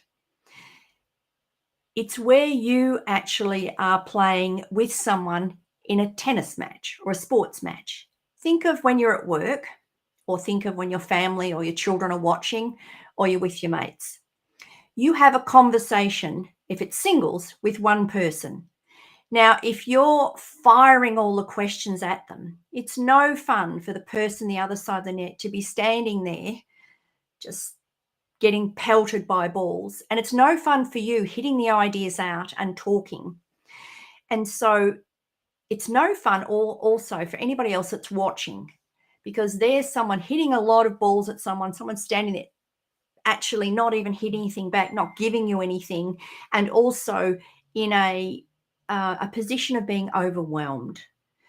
So conversational tennis is, to get it into your mind, is one of the most important things for you to be really good at, and really good for all of us to be at. So when people talk about performance management in a work or in a work situation, or they talk about conflict resolution, difficult conversations, and they're talking always as if that is something that is quite daunting, there are ways where you can change that. Think of it as a sport. Think of it as somebody that's not your enemy, but someone that you go and hit ideas backwards and forwards with. And the two of you, even if it gets a robust game where it gets a bit hot and sweaty, it's still a game where you both build your conversational strength. And at the end, you want to have, say, well, that was well done. Come up to the net and actually praise each other. Oh, it was a bit tough having that conversation. Now, this is all conceptual. And for those of you that are listening, it's a little bit all over the place. Let me bring it back to understanding that everybody has different communication styles. Understanding that all of us as mentors or coaches, as parents, as leaders, as people that work and interact with other people, we all have hidden biases, and we all have different ideas as to how things should be done. Have you ever been in a case where you've heard someone say, oh, they'll love it, or they'll understand, or another one that you often hear, and sometimes it'll be in family or at home, or it could also to be when you're coaching. It'll be fine. It'll all be fine. The problem with that is that it might be fine if you're using vision boards, or you're using forward thinking, if you're setting yourself on a GPS, if you're using anything as a forward goal, that's your goal. But sometimes when you're working in dynamics with other people, your goal is not their goal. And so communication is the way that you resolve it. I'm not teaching you something you don't already know. So you could wind down now and think, no, this doesn't relate to me.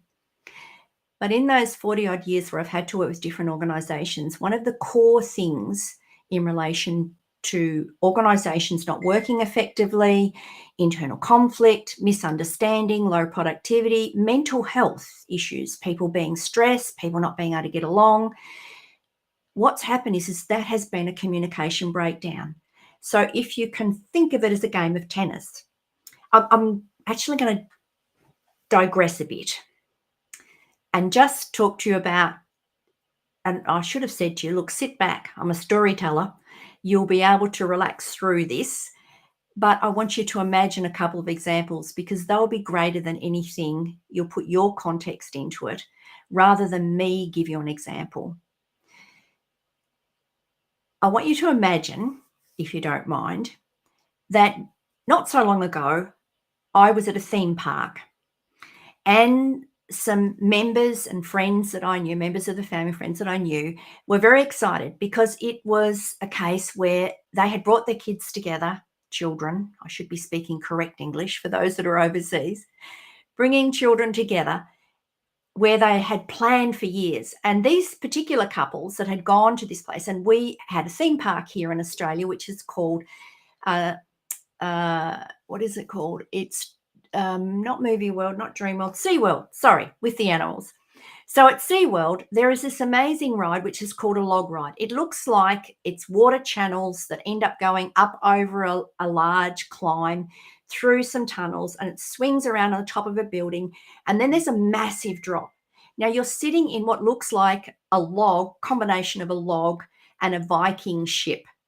And the families would sit in those boats, and my friends with their children sat in the boats, and then the water drove them up through this myriad of different obstacles and dark halls and scary music. But the thing was coming along the top and the drop at the end. Now, I was the bag holder at the time, so my job was to also position myself with a couple of cameras and take the shot of us as they're coming down. Now, as some of these parents were actually now in their 30s and they had been planning children for later in life, they didn't have children that were very old. And right from the time when they first got married, and there's one particular couple I'm thinking of, a husband and wife that had 2 young children. Now, I know that for years and years they were talking about, particularly the dad who had been a later in life child, really excited about when the kids grow up, I'll be able to take them to this. When I do this, I'll be able to take them. It'll be right. They'll love it. And so what happened is the children were quite young. They were definitely walking, but they were preschool. And he said, oh, it's so exciting. And what we'll do, kids, we'll be able to, when we come up the top, before we go down, make sure there's a camera down there. Make sure you look across at Leanne and smile, get your camera, get yourself ready for the shot. And what happened is the children, this was their first ride. They were just as exciting, a little bit apprehensive. So let me paint the picture for you. The eldest child, who would have been under 5, was sitting at the front of this log boat, let's just say. Then there was the father, the dad, who was so excited to share this experience. He loved this ride. This is something he'd talked about for years. Behind him was the youngest, a little boy, who was a little bit apprehensive, much younger, but he was definitely not a toddler. And then there was his wife. Now, she, of course, sat at the back and was holding on to the youngest. So if you can use your imagination, the children are very trusting, a little bit apprehensive. The ride's been a little bit scary as we've gone through a dark area, but we've gone up a hill. It's very pleasant, very quiet. And now we're coming up to the big run. This is the big moment. This is the moment that Dad knows everybody's going to be excited. He's got himself ready, reminds everyone that they're going to smile at the camera. And what happens is they come over the edge. Now, just stop for a minute. This is not dissimilar to when you're at work. If you're a leader and you propose, there's this great idea. I know it's going to be really fantastic. I've been thinking about it for years and it's going to work really well and everyone's going to love it. She'll be right. Don't worry about it. They'll think it's great. It's going to be terrific. Yes, they'll be a bit apprehensive, but once they go through it, they'll really love it. So another thing, as coaches, we've done a lot of training, years and years of training. We've learnt and love growing. So therefore, we want to share those experiences. The excitement we got, we want to share. The learnings that we've got. Many of us have studied for decades and spent lots and lots of money in increasing our ability because we get an adrenaline rush when our clients or our friends or someone rings or you work for a business and you see individuals and teams come together. You get so excited as to what they've individually achieved, not what you've done. In my case, I just love knowing the experience of when they realize they can do something. So go back. As a coach, as a leader, a manager, an individual that wants to share to other people, as a parent, as someone that's working in a team, we all have our own exciting experiences that we want to share. And we make the assumption sometimes, I'm not saying that you're like me that would do this, but let me just suggest that sometimes you might think it's right. They'll love it. So let's go back to the story. When I tell this in real life, sometimes I've got some visuals I can use to share. But I want you to imagine, here's these children who have heard about this exciting ride, a little bit apprehensive. What happens is when they go down the ride and they go over the edge, can you imagine this team, this family? It's not quite what they anticipated was going to happen. And it's not actually quite as exciting as they thought. So as this family goes over the edge, they tip over and they're heading at breakneck speed down the slide, which is very, very steep. And the picture, the camera captures the dad looking directly at the camera. This is everything he's dreamed. He's standing up the front. He's ready to smile. Think about business. This is the perfect opportunity. This is the family having fun. This is the dream. This is the thing I wanted to share with him. I know they're going to love it. So he's actually ready to take the photo for the memory. So the camera captures him in the middle of the boat, sitting up very straight, smiling, and a wonderful, elated smile has been caught.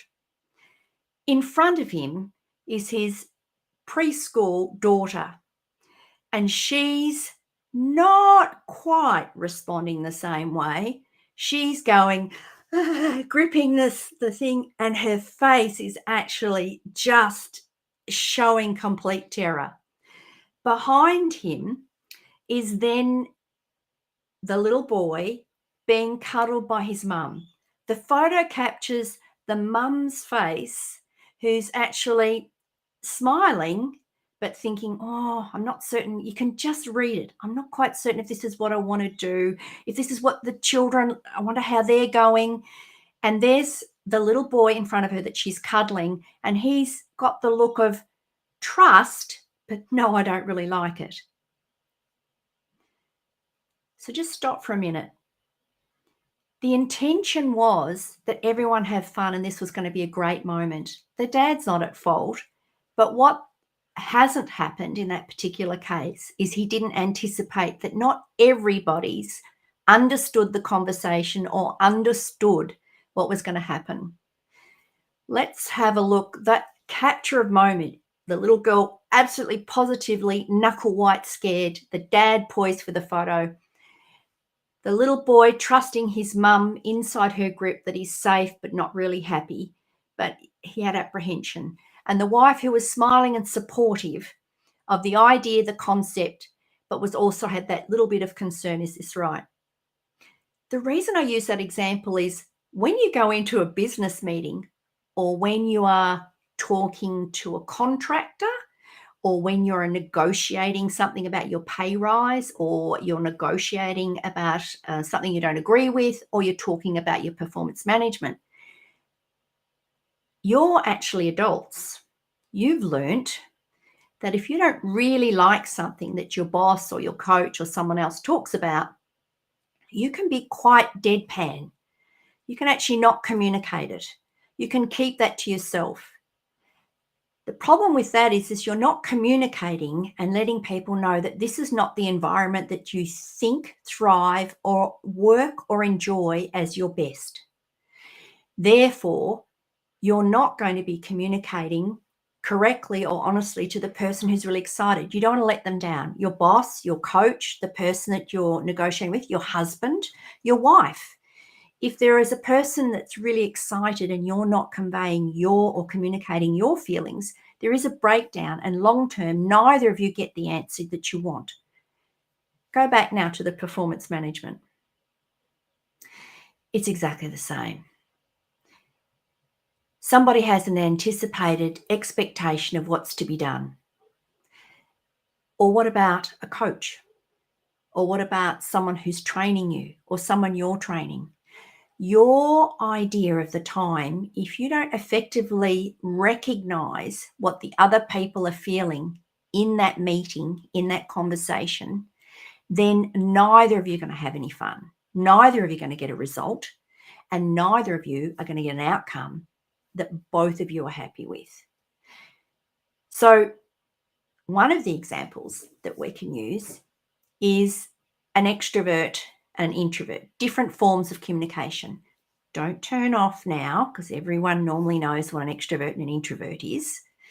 But let's use an example of a meeting. I'm going to use a business meeting because it might be a bit easier to relate, because most people here are talking about self-improvement and will have worked in a business environment. When you have an introvert or a quiet speaking person, and I want you to think now, and I'm going to get you to go into imagination again, because to use a drawing means that I disadvantage those people that are going to use that to listen to. I want you to think on one side, let's draw a table.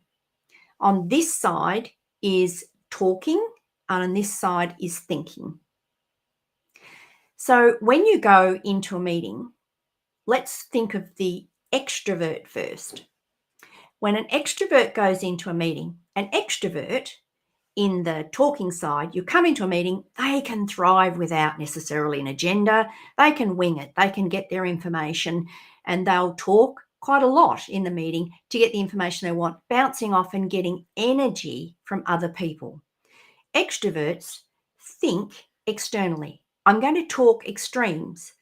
I'm not going to talk in between, and you'll be a different degree anywhere in the sliding between extrovert and introvert. But one of the things with communicating with extroverts is that they think externally. They think by hearing, and they gain the energy from other people.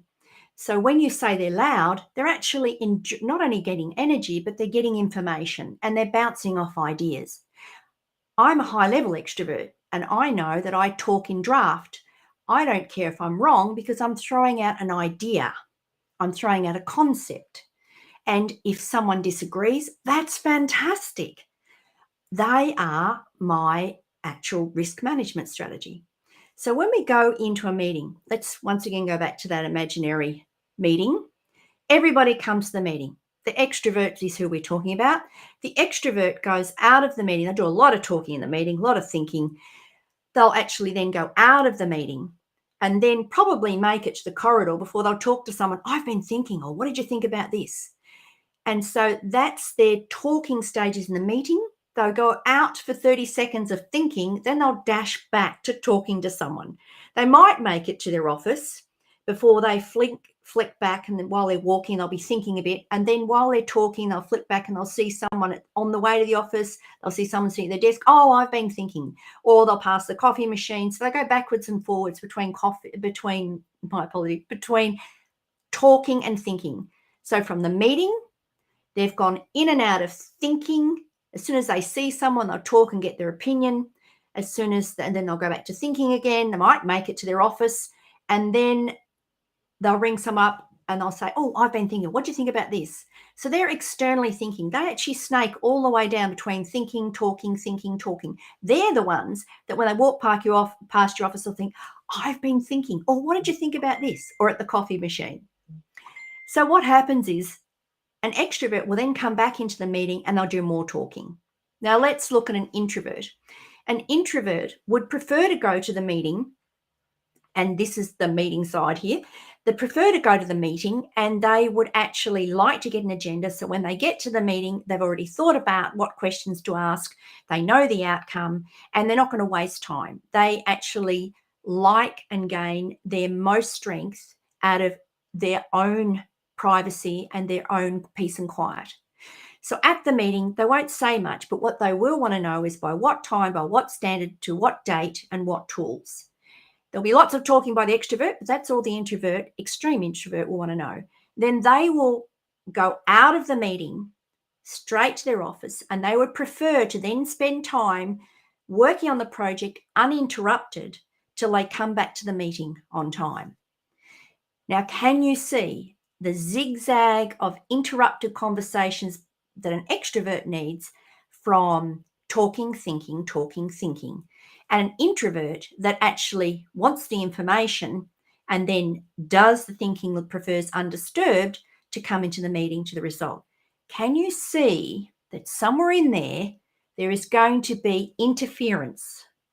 and that their different thought processes are also, their communication style is so different that they could actually interfere with each other's ability to be effective or efficient or communicate what they do or don't want.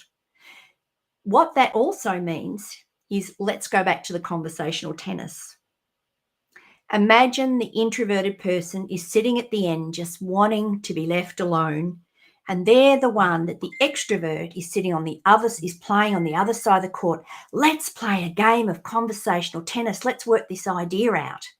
And they're hitting balls directly over the net, conversation, ideas, thoughts, testing theories, looking for a response. They're hitting those balls back, and there's the poor introvert, almost like the person sitting there just getting hit by a tennis ball machine. It's not good for either of them. It's not developing their strength of conversation. And it's also, too, not much fun for anybody else who's sitting in the stands watching that game of conversational tennis, where one person is almost hounding and wearing someone down and just wanting some feedback. And the person on the other side, the introvert, is actually wanting them to stop, let me go and not play. So conversation, just like the boat ride, it can be a misunderstanding and a breakdown. It's really important to understand and communicate effectively, because it makes a big difference in absolutely everything you do. And we take it for granted that if I understand it in my head and I think it's a really good idea, that it's something that everyone else will receive the same message, have the same vision, and have the same understanding. I'll give you an example. I just want to say to you, I actually work with a bunch of clowns. So what did you come to in your thought process? Were you thinking of the horror clowns, the ones that I often see in movies? Well, I don't watch horror movies, I can't not see it. But did you think of a horrible experience when I said I work with a bunch of clowns? Did you think I was criticizing them and saying that they're implying that they were negligent or idiots or didn't think straight or couldn't be serious? Or did you actually think the other way? Did you think, oh, I'm thinking of people that make people happy? Or even better still, I'm working with a bunch of clowns who are in humanitarian aid. Well, in actual fact, there's my communication. I just said to you, I work with a bunch of clowns. In my mind, I was actually thinking about the group of humanitarian clowns that I work with Clowns Without Borders. Where did your brain go? It's a bit interesting to actually use small examples to think and question. If you wish to reach a greater audience, if you're a coach, if you're a leader in business, if you're someone who wants to help your family, if it's someone that's giving example to your children and the next generations, if you're a teacher, if you're also working with your own adult family, your peers, your parents, when we communicate, we can leave them in a strength position or in a weakened position. Effective communication is an old-fashioned term. It's not got fancy terms, but it makes such a difference to your income, your mental health, your team efficiency, and how your business works.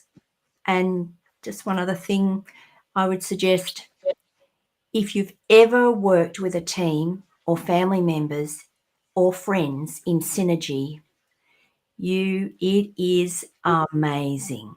It's very rare it happens, but it is incredibly, incredibly exhilarating. And that's what effective communication is, the pinnacle. You'll know you've reached your communication effectiveness when you get to that. So, Dre, you know that I work like a fire hydrant and just explode with information. And there were so many things I wanted to use this opportunity just to, if I can help you, and not you, but you know I'm there anyway.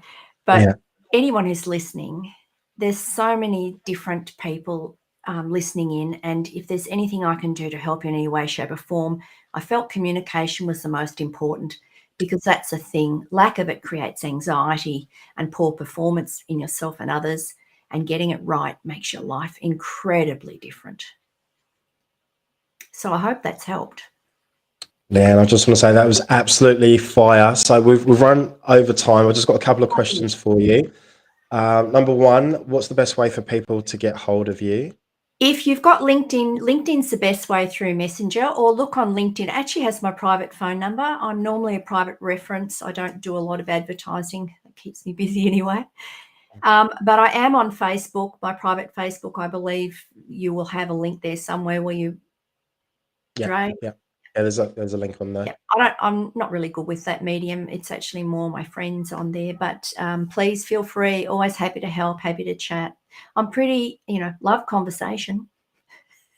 And where can people get a copy of your book as well? My book is actually on Amazon, and it's actually directly related to wellness at work. So it's an actual workbook, and it's called Wellness at Work, and you can find it via Amazon. You can also, I would recommend though that you get the hard copy, because it's actually got work practices in it. And also if you're having difficulty at work, because I actually specialize in mental health assistance and capacity building of individuals back into a place of security, there is a special program I have too, which is called Thrive at Your 9 to 5. But once again, just phone me. Always happy. Leanne, just want to say a massive thank you to you, because I know it's like really late notice. So thank you for coming on board, supporting us, and being Loved part you of all. the Thanks, Dre, and I wish you all, everyone, best in your endeavours. Hope that helps in some small way. Look 100%. after yourselves. Yeah, thank you. Love you, Leanne. See ya. Bye. Bye. Alrighty, guys. We've got Sally back again, number 2. So we've got about 20 minutes before we wrap up the session, and then we start the full session of the day. I'll try and cut some of my presentation back. So, all right. Cool. If I want to share my slides, I just click share screen, Dre. Let me just try that. Yeah, just share screen down the bottom. So it's the TV, looks like the arrow facing up. Yep. And then how do I select what I want? And then you'll have the option of click entire screen or click window. Ah, yeah, that's beautiful. Thank you. And then yep, that's what I want. Ooh. It says unable to share screen. Ooh. You've had that a couple of times today. Okay, well, never mind. I guess I'll just talk. You all can just look at me as I say things. All right, thanks anyway. All right, so my name is Sally Lean, and in my coaching, I help disillusioned professionals get clarity and confidence needed, and help them design the future that they want. So particularly if people are disillusioned or not happy with what they're doing, it's a great opportunity to really think about what you want in life and then step into that. So, with support and clarity and confidence that you've planned well and all of those sorts of things. And one of the quotes that I was going to start with today, because I'm talking about using language and how we can use language to effectively to help our success, is a quote from Ludwig Wittgenstein, which says, "The limits of my language are the limits of my world." And another quote that I wanted to share is this one: "Language creates our world. So to transform our world, we must start with transforming our language." And that came from a group called Education Reimagined. I love that. So let's just dive down a rabbit hole for a minute or two. And I've had some great visuals to show you, but never mind. You'll just have to imagine. So if you can imagine a color palette of blues, all the different blues that you can imagine sort of across the spectrum. And in English, we have a whole lot of different words to describe blue, but we can categorize it under one color, which is blue, primary color.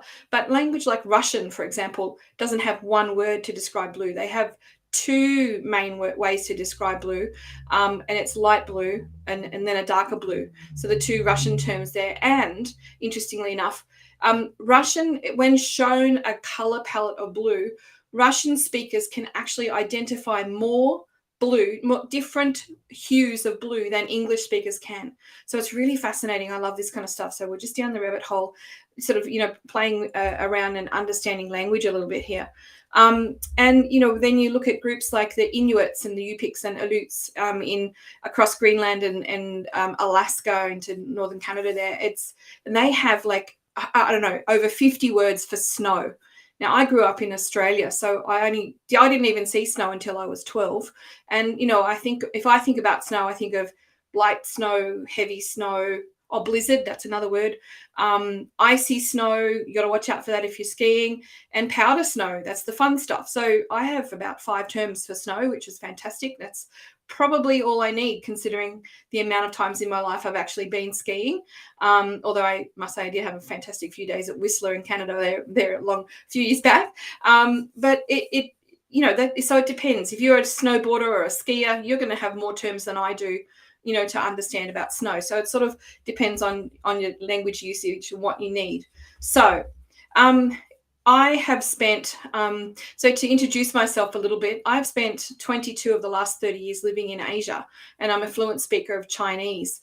And I used to teach Chinese language, and I used to be able to say I get paid to do what I love. And now I can also say that again. So doing, working with coaching and empowering people in their lives. But teaching Chinese, because I loved learning it. So I got to teach that language and share it with my kids every day, and and field those questions. But why do they say it like this? But why? And it's just really fascinating when you dive into language. So having spent over 15 years living in China, it's really interesting when you have to adjust your brain to make allowances for a different language and the culture that comes with that language. So for example, the compass directions in China are based on east and west. They're not based on north-south like the rest of the world uses. So everything that in their language is arranged around speaking from east and west first. In fact, there's that right across the middle of Beijing, the main road, Chang'an Avenue, is about 75 kilometers long, and it runs completely east and west, cuts through the middle of the city. So, everything is arranged around that. And in Beijing, if you ask someone for directions, if you come out of the subway and you need to know how to get to a certain building, they'll tell you, turn east and walk 4 blocks or whatever it is. So you need to know. And if you're not sure, then you have to ask, do you mean to turn this way or this way? Fortunately, Beijing's very easy because it's designed on the square, but not all the cities in China are designed that way. So you have to spend time double checking quite a lot. And then if you ask 3 different people, they'll give you 3 different directions just to compound things. But even things like yin and yang and the bagua, if anyone's ever heard of that, feng shui, they all based and part of the sense of direction as well. So it's all tied in together. And there's a great TED talk by a woman called Lera Boroditsky, it's called How Language Shapes the Way We Think. If you get a chance, look it up. It's really fascinating. And she talks about a mob of Aboriginals up in the very north of Australia, and Cape York, I think, and how they use cardinal directions, in their language. So, so they'll say things like, oh, you have an ant on your southwest leg. I mean, how grounded and directional would you be using language like that? And we don't tend to talk like that in English. Another one that's a fascinating, if you want to go down rabbit holes, a fascinating look at language and how human beings have used language to create the concepts that we all take for granted, like money. There's this bit of paper or a bit of metal, and it means something, but it means something by agreement because we've created it in language. And if you really want to, have a really amazing read and understanding of the links across history and the development of humankind, have a look at this book, Sapiens, by Yuval Noah Harari. Fantastic reading. I mean, and he's written it really well. It's not too, in-depth and academically boring. It's just really fascinating links across the development of humanity as we know it. So there's really 2 functions of language. One that we use most often and nearly all of the time is to describe the world. So we use language to describe the world, around us, and we have this agreement across languages. So if I say the word table, you're going to have a concept in your mind of, what is a table. Now, it might look different. Your image might look different from my image, but we understand what the function of a table is roughly what the style and shape. It's got, you know, a flat top and legs, you know, how many, at least 4 legs, that sort of thing. So so then in any language, when we say the word in translated word of table, everyone has a concept of that that's roughly the same. So we're describing the world, you know, how are you? I'm fine. How's the weather today? It's rainy, it's clear, it's cloudy. We're just describing. And so it's like being, it's like watching a game either on the TV or from the stands. When you're using the language of watching the game, you're talking about what's happening. Oh, look at that! That was a crap pass. Da, da, da, da. You know, all of those comments that people who are watching the game talk, and you know, all the lounge chair experts who are watching from their sofa, you know, telling everybody in the game what they should and shouldn't be doing. So that's all language that describes the world for us. And the other form of language is that we can use, and we need to be really intentional about, is language that creates the world. Now, it's not like we're going, well, sometimes we have to create new words for new things as they're all being invented around us. I mean, you know, it's not that long ago we never had something called an X-ray, you know, and now we've got sort of amazing technology just coming, you know, something new coming out every, you know, few seconds. It's incredible, the pace of change right now. So we need our language to try to keep up with that as well. So some examples for you of limiting language. So just, the word just. You know, so we say, oh, just saying, da, da, da, da, or just in time. There's so many ways that we can use just. And so maybe, you know, in limiting ways, oh, it was just an accident, you know, things like that. So, and I used to say things like, I'm just a teacher. And how limiting is that? And it wasn't until I started to become aware of using language to create the world. And so what I created as you know, in my then job as a teacher was understanding that every child in my classroom are future leaders of the world.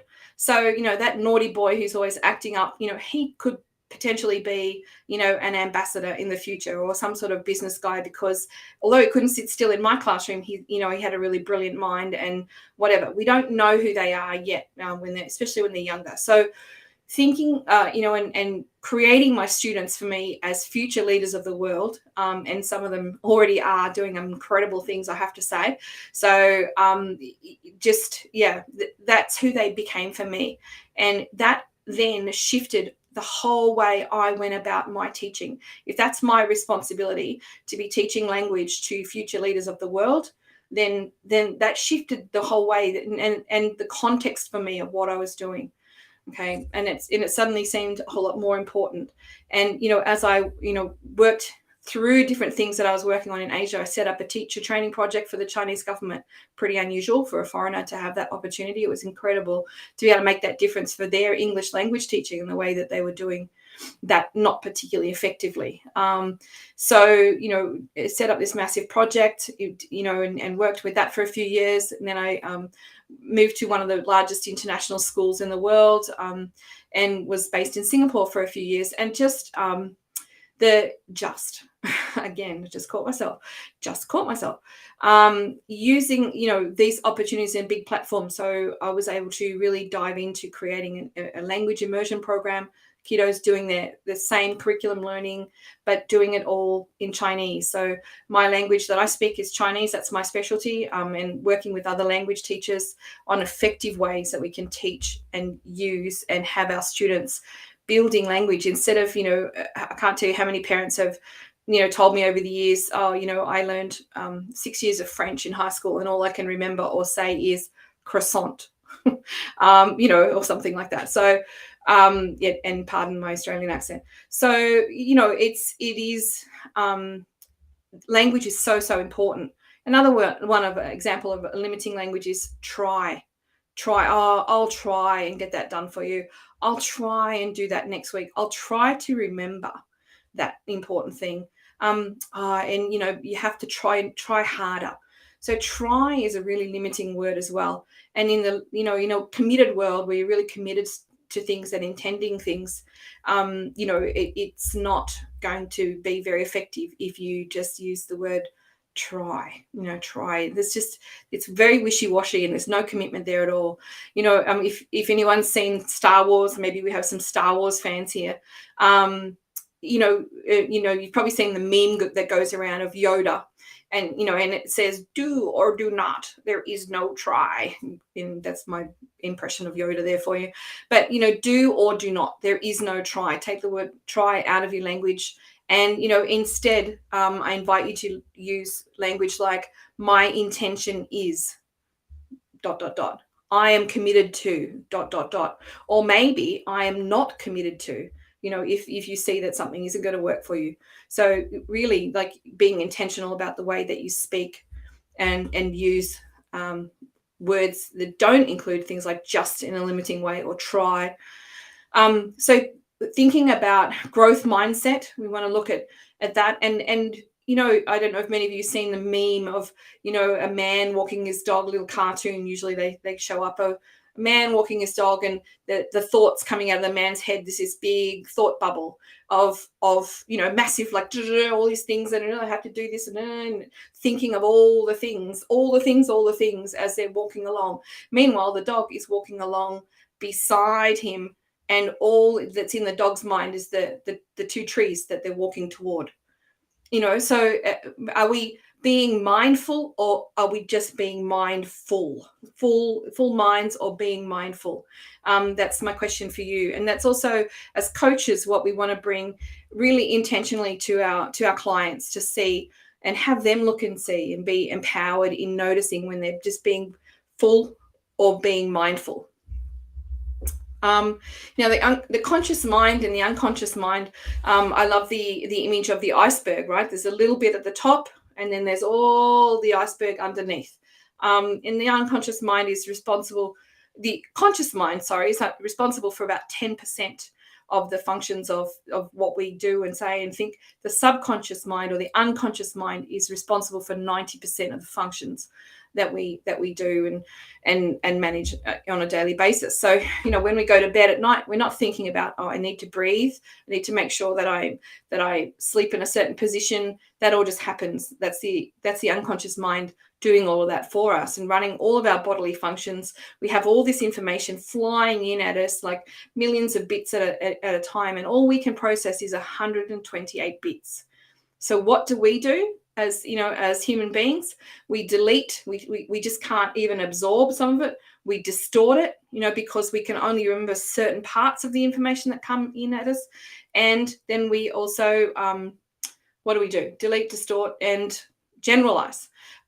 So we're just taking in all the information that's coming at us through all of our senses all at once, what we see, what we hear, what we touch, what we're, smelling, all of it. And, and our proprioceptors are working to see where we are in the world, in space and time, all of that. And if we're not being intentional and mindful about the language that we're using, we're just basically going to be skating through life, sort of not pausing, not being intentional about what we say and how we say it, why we're saying it, and especially to ourselves. Okay, I spoke this morning a little bit about the inner critic, the voice in our head, and the language that we use toward ourselves, for ourselves, is incredibly impactful, probably possibly even more impactful than what happens when other people say things to us. So we need to be really aware of what we're saying, what we're saying, what we're speaking out into the world, and the energy that comes with that, but also what we're saying to ourselves. So if we talk about being, at cause, living at cause in our life, or being at effect, language is how we language things also reflects that. If we are being at cause, we're going to use language that is toward what we want. If we're at the effect of things, there's a lot of negativity, right? We're just going to be going around in circles, dwelling in the negative, all the things that didn't happen, the things we didn't get done today, and I didn't say this when I had an opportunity, and there's all that stuff that goes, and we end up being very mindful again. So we want to use language intentionally. It needs to be towards, we talk about, business and the corporate world, we talk about SMART goals. That's a really nice way of thinking about, but you could also, use smart language. Like when we're talking about things and plans and our goals and our dreams as well, we need to have it, in time. We need to have it to be achievable. We need to, all of that needs to be designed so we can really be intentional about the way that we're speaking. And then you just really want to think about,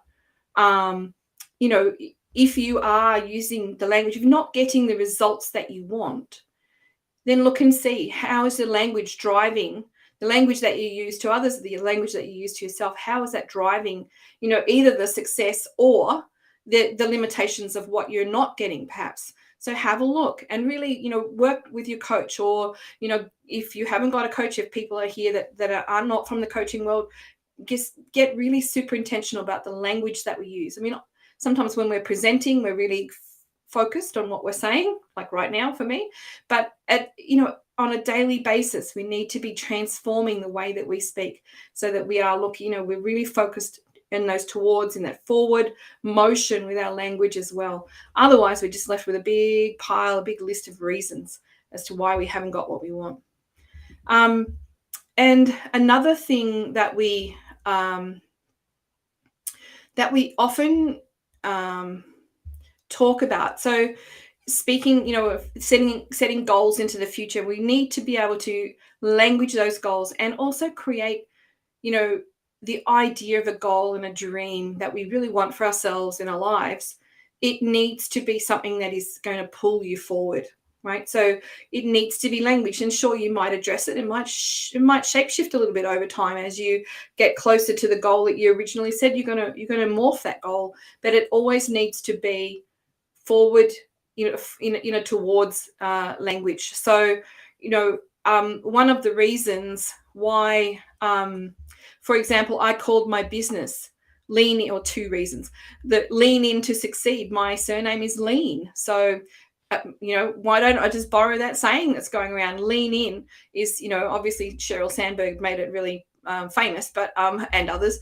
But hey, it's my name and I had it first. So, Lean, I called my business Lean In to Succeed. Now, why not Lean Into Success? Because we often think of success as some sort of destination. When I get that thing, when I buy my Ferrari, or in my case, a Mustang, so I can be Mustang Sally, when I, pay off my mortgage, when I get that job, when I do this, when I, whatever, all of those one day, some days, that seems like, and then that's the designation of success for us. But of course, when you get there, when you actually, go out and buy that car that you want, and you have the Ferrari in the driveway, then what? So it's suddenly not the destination anymore. There's another one. So I called my business Lean Into Succeed, because succeed is a verb. It's the doing, right? And it's an ongoing journey. So I'm going to invite you all to look and see, what do you need to do in your life? So remember these tips. 1, lean in to opportunity. And when opportunities come knocking, you may not always be ready, but say yes, and then figure out how to make it happen. 2, if things aren't feeling right, then lean out until you can figure out how to do what you need to do to make it right for you. Thanks, Paul. And also remember, folks, if you're out there, you can always lean on me. A little bit corny, but there you go. So thanks, Dre. I think I've done all right for time. I might have even finished a little bit. Oh yeah, I could. You're awesome. I could see that you were rushing a bit. But yeah, there was a few. I love the mindful, full mind, and there was something else that you said which I forgot. All right, so Sally, what's the best way for people to get hold of you? Facebook, LinkedIn, and also my email is pretty easy to remember. It's just sally@leanintosucceed.com. Nice and easy. All right, just want to say again, thank you, Double Trouble today, for coming on, sharing the value, for the support, for the amount of money that you've donated as well. Absolutely love you to bits. Leanne in the background, I'm not sure if you can hear me. Love you too. Right, ladies and gentlemen, we are closing this stream down. It's going to be opened up a new stream for the evening session. So there's 4 hours. And if you give us a couple of minutes, then the stream should start working. So thank you, everybody. I'll see you in a couple of minutes. Okay. Thank you, Dre. Love you loads. Love you too.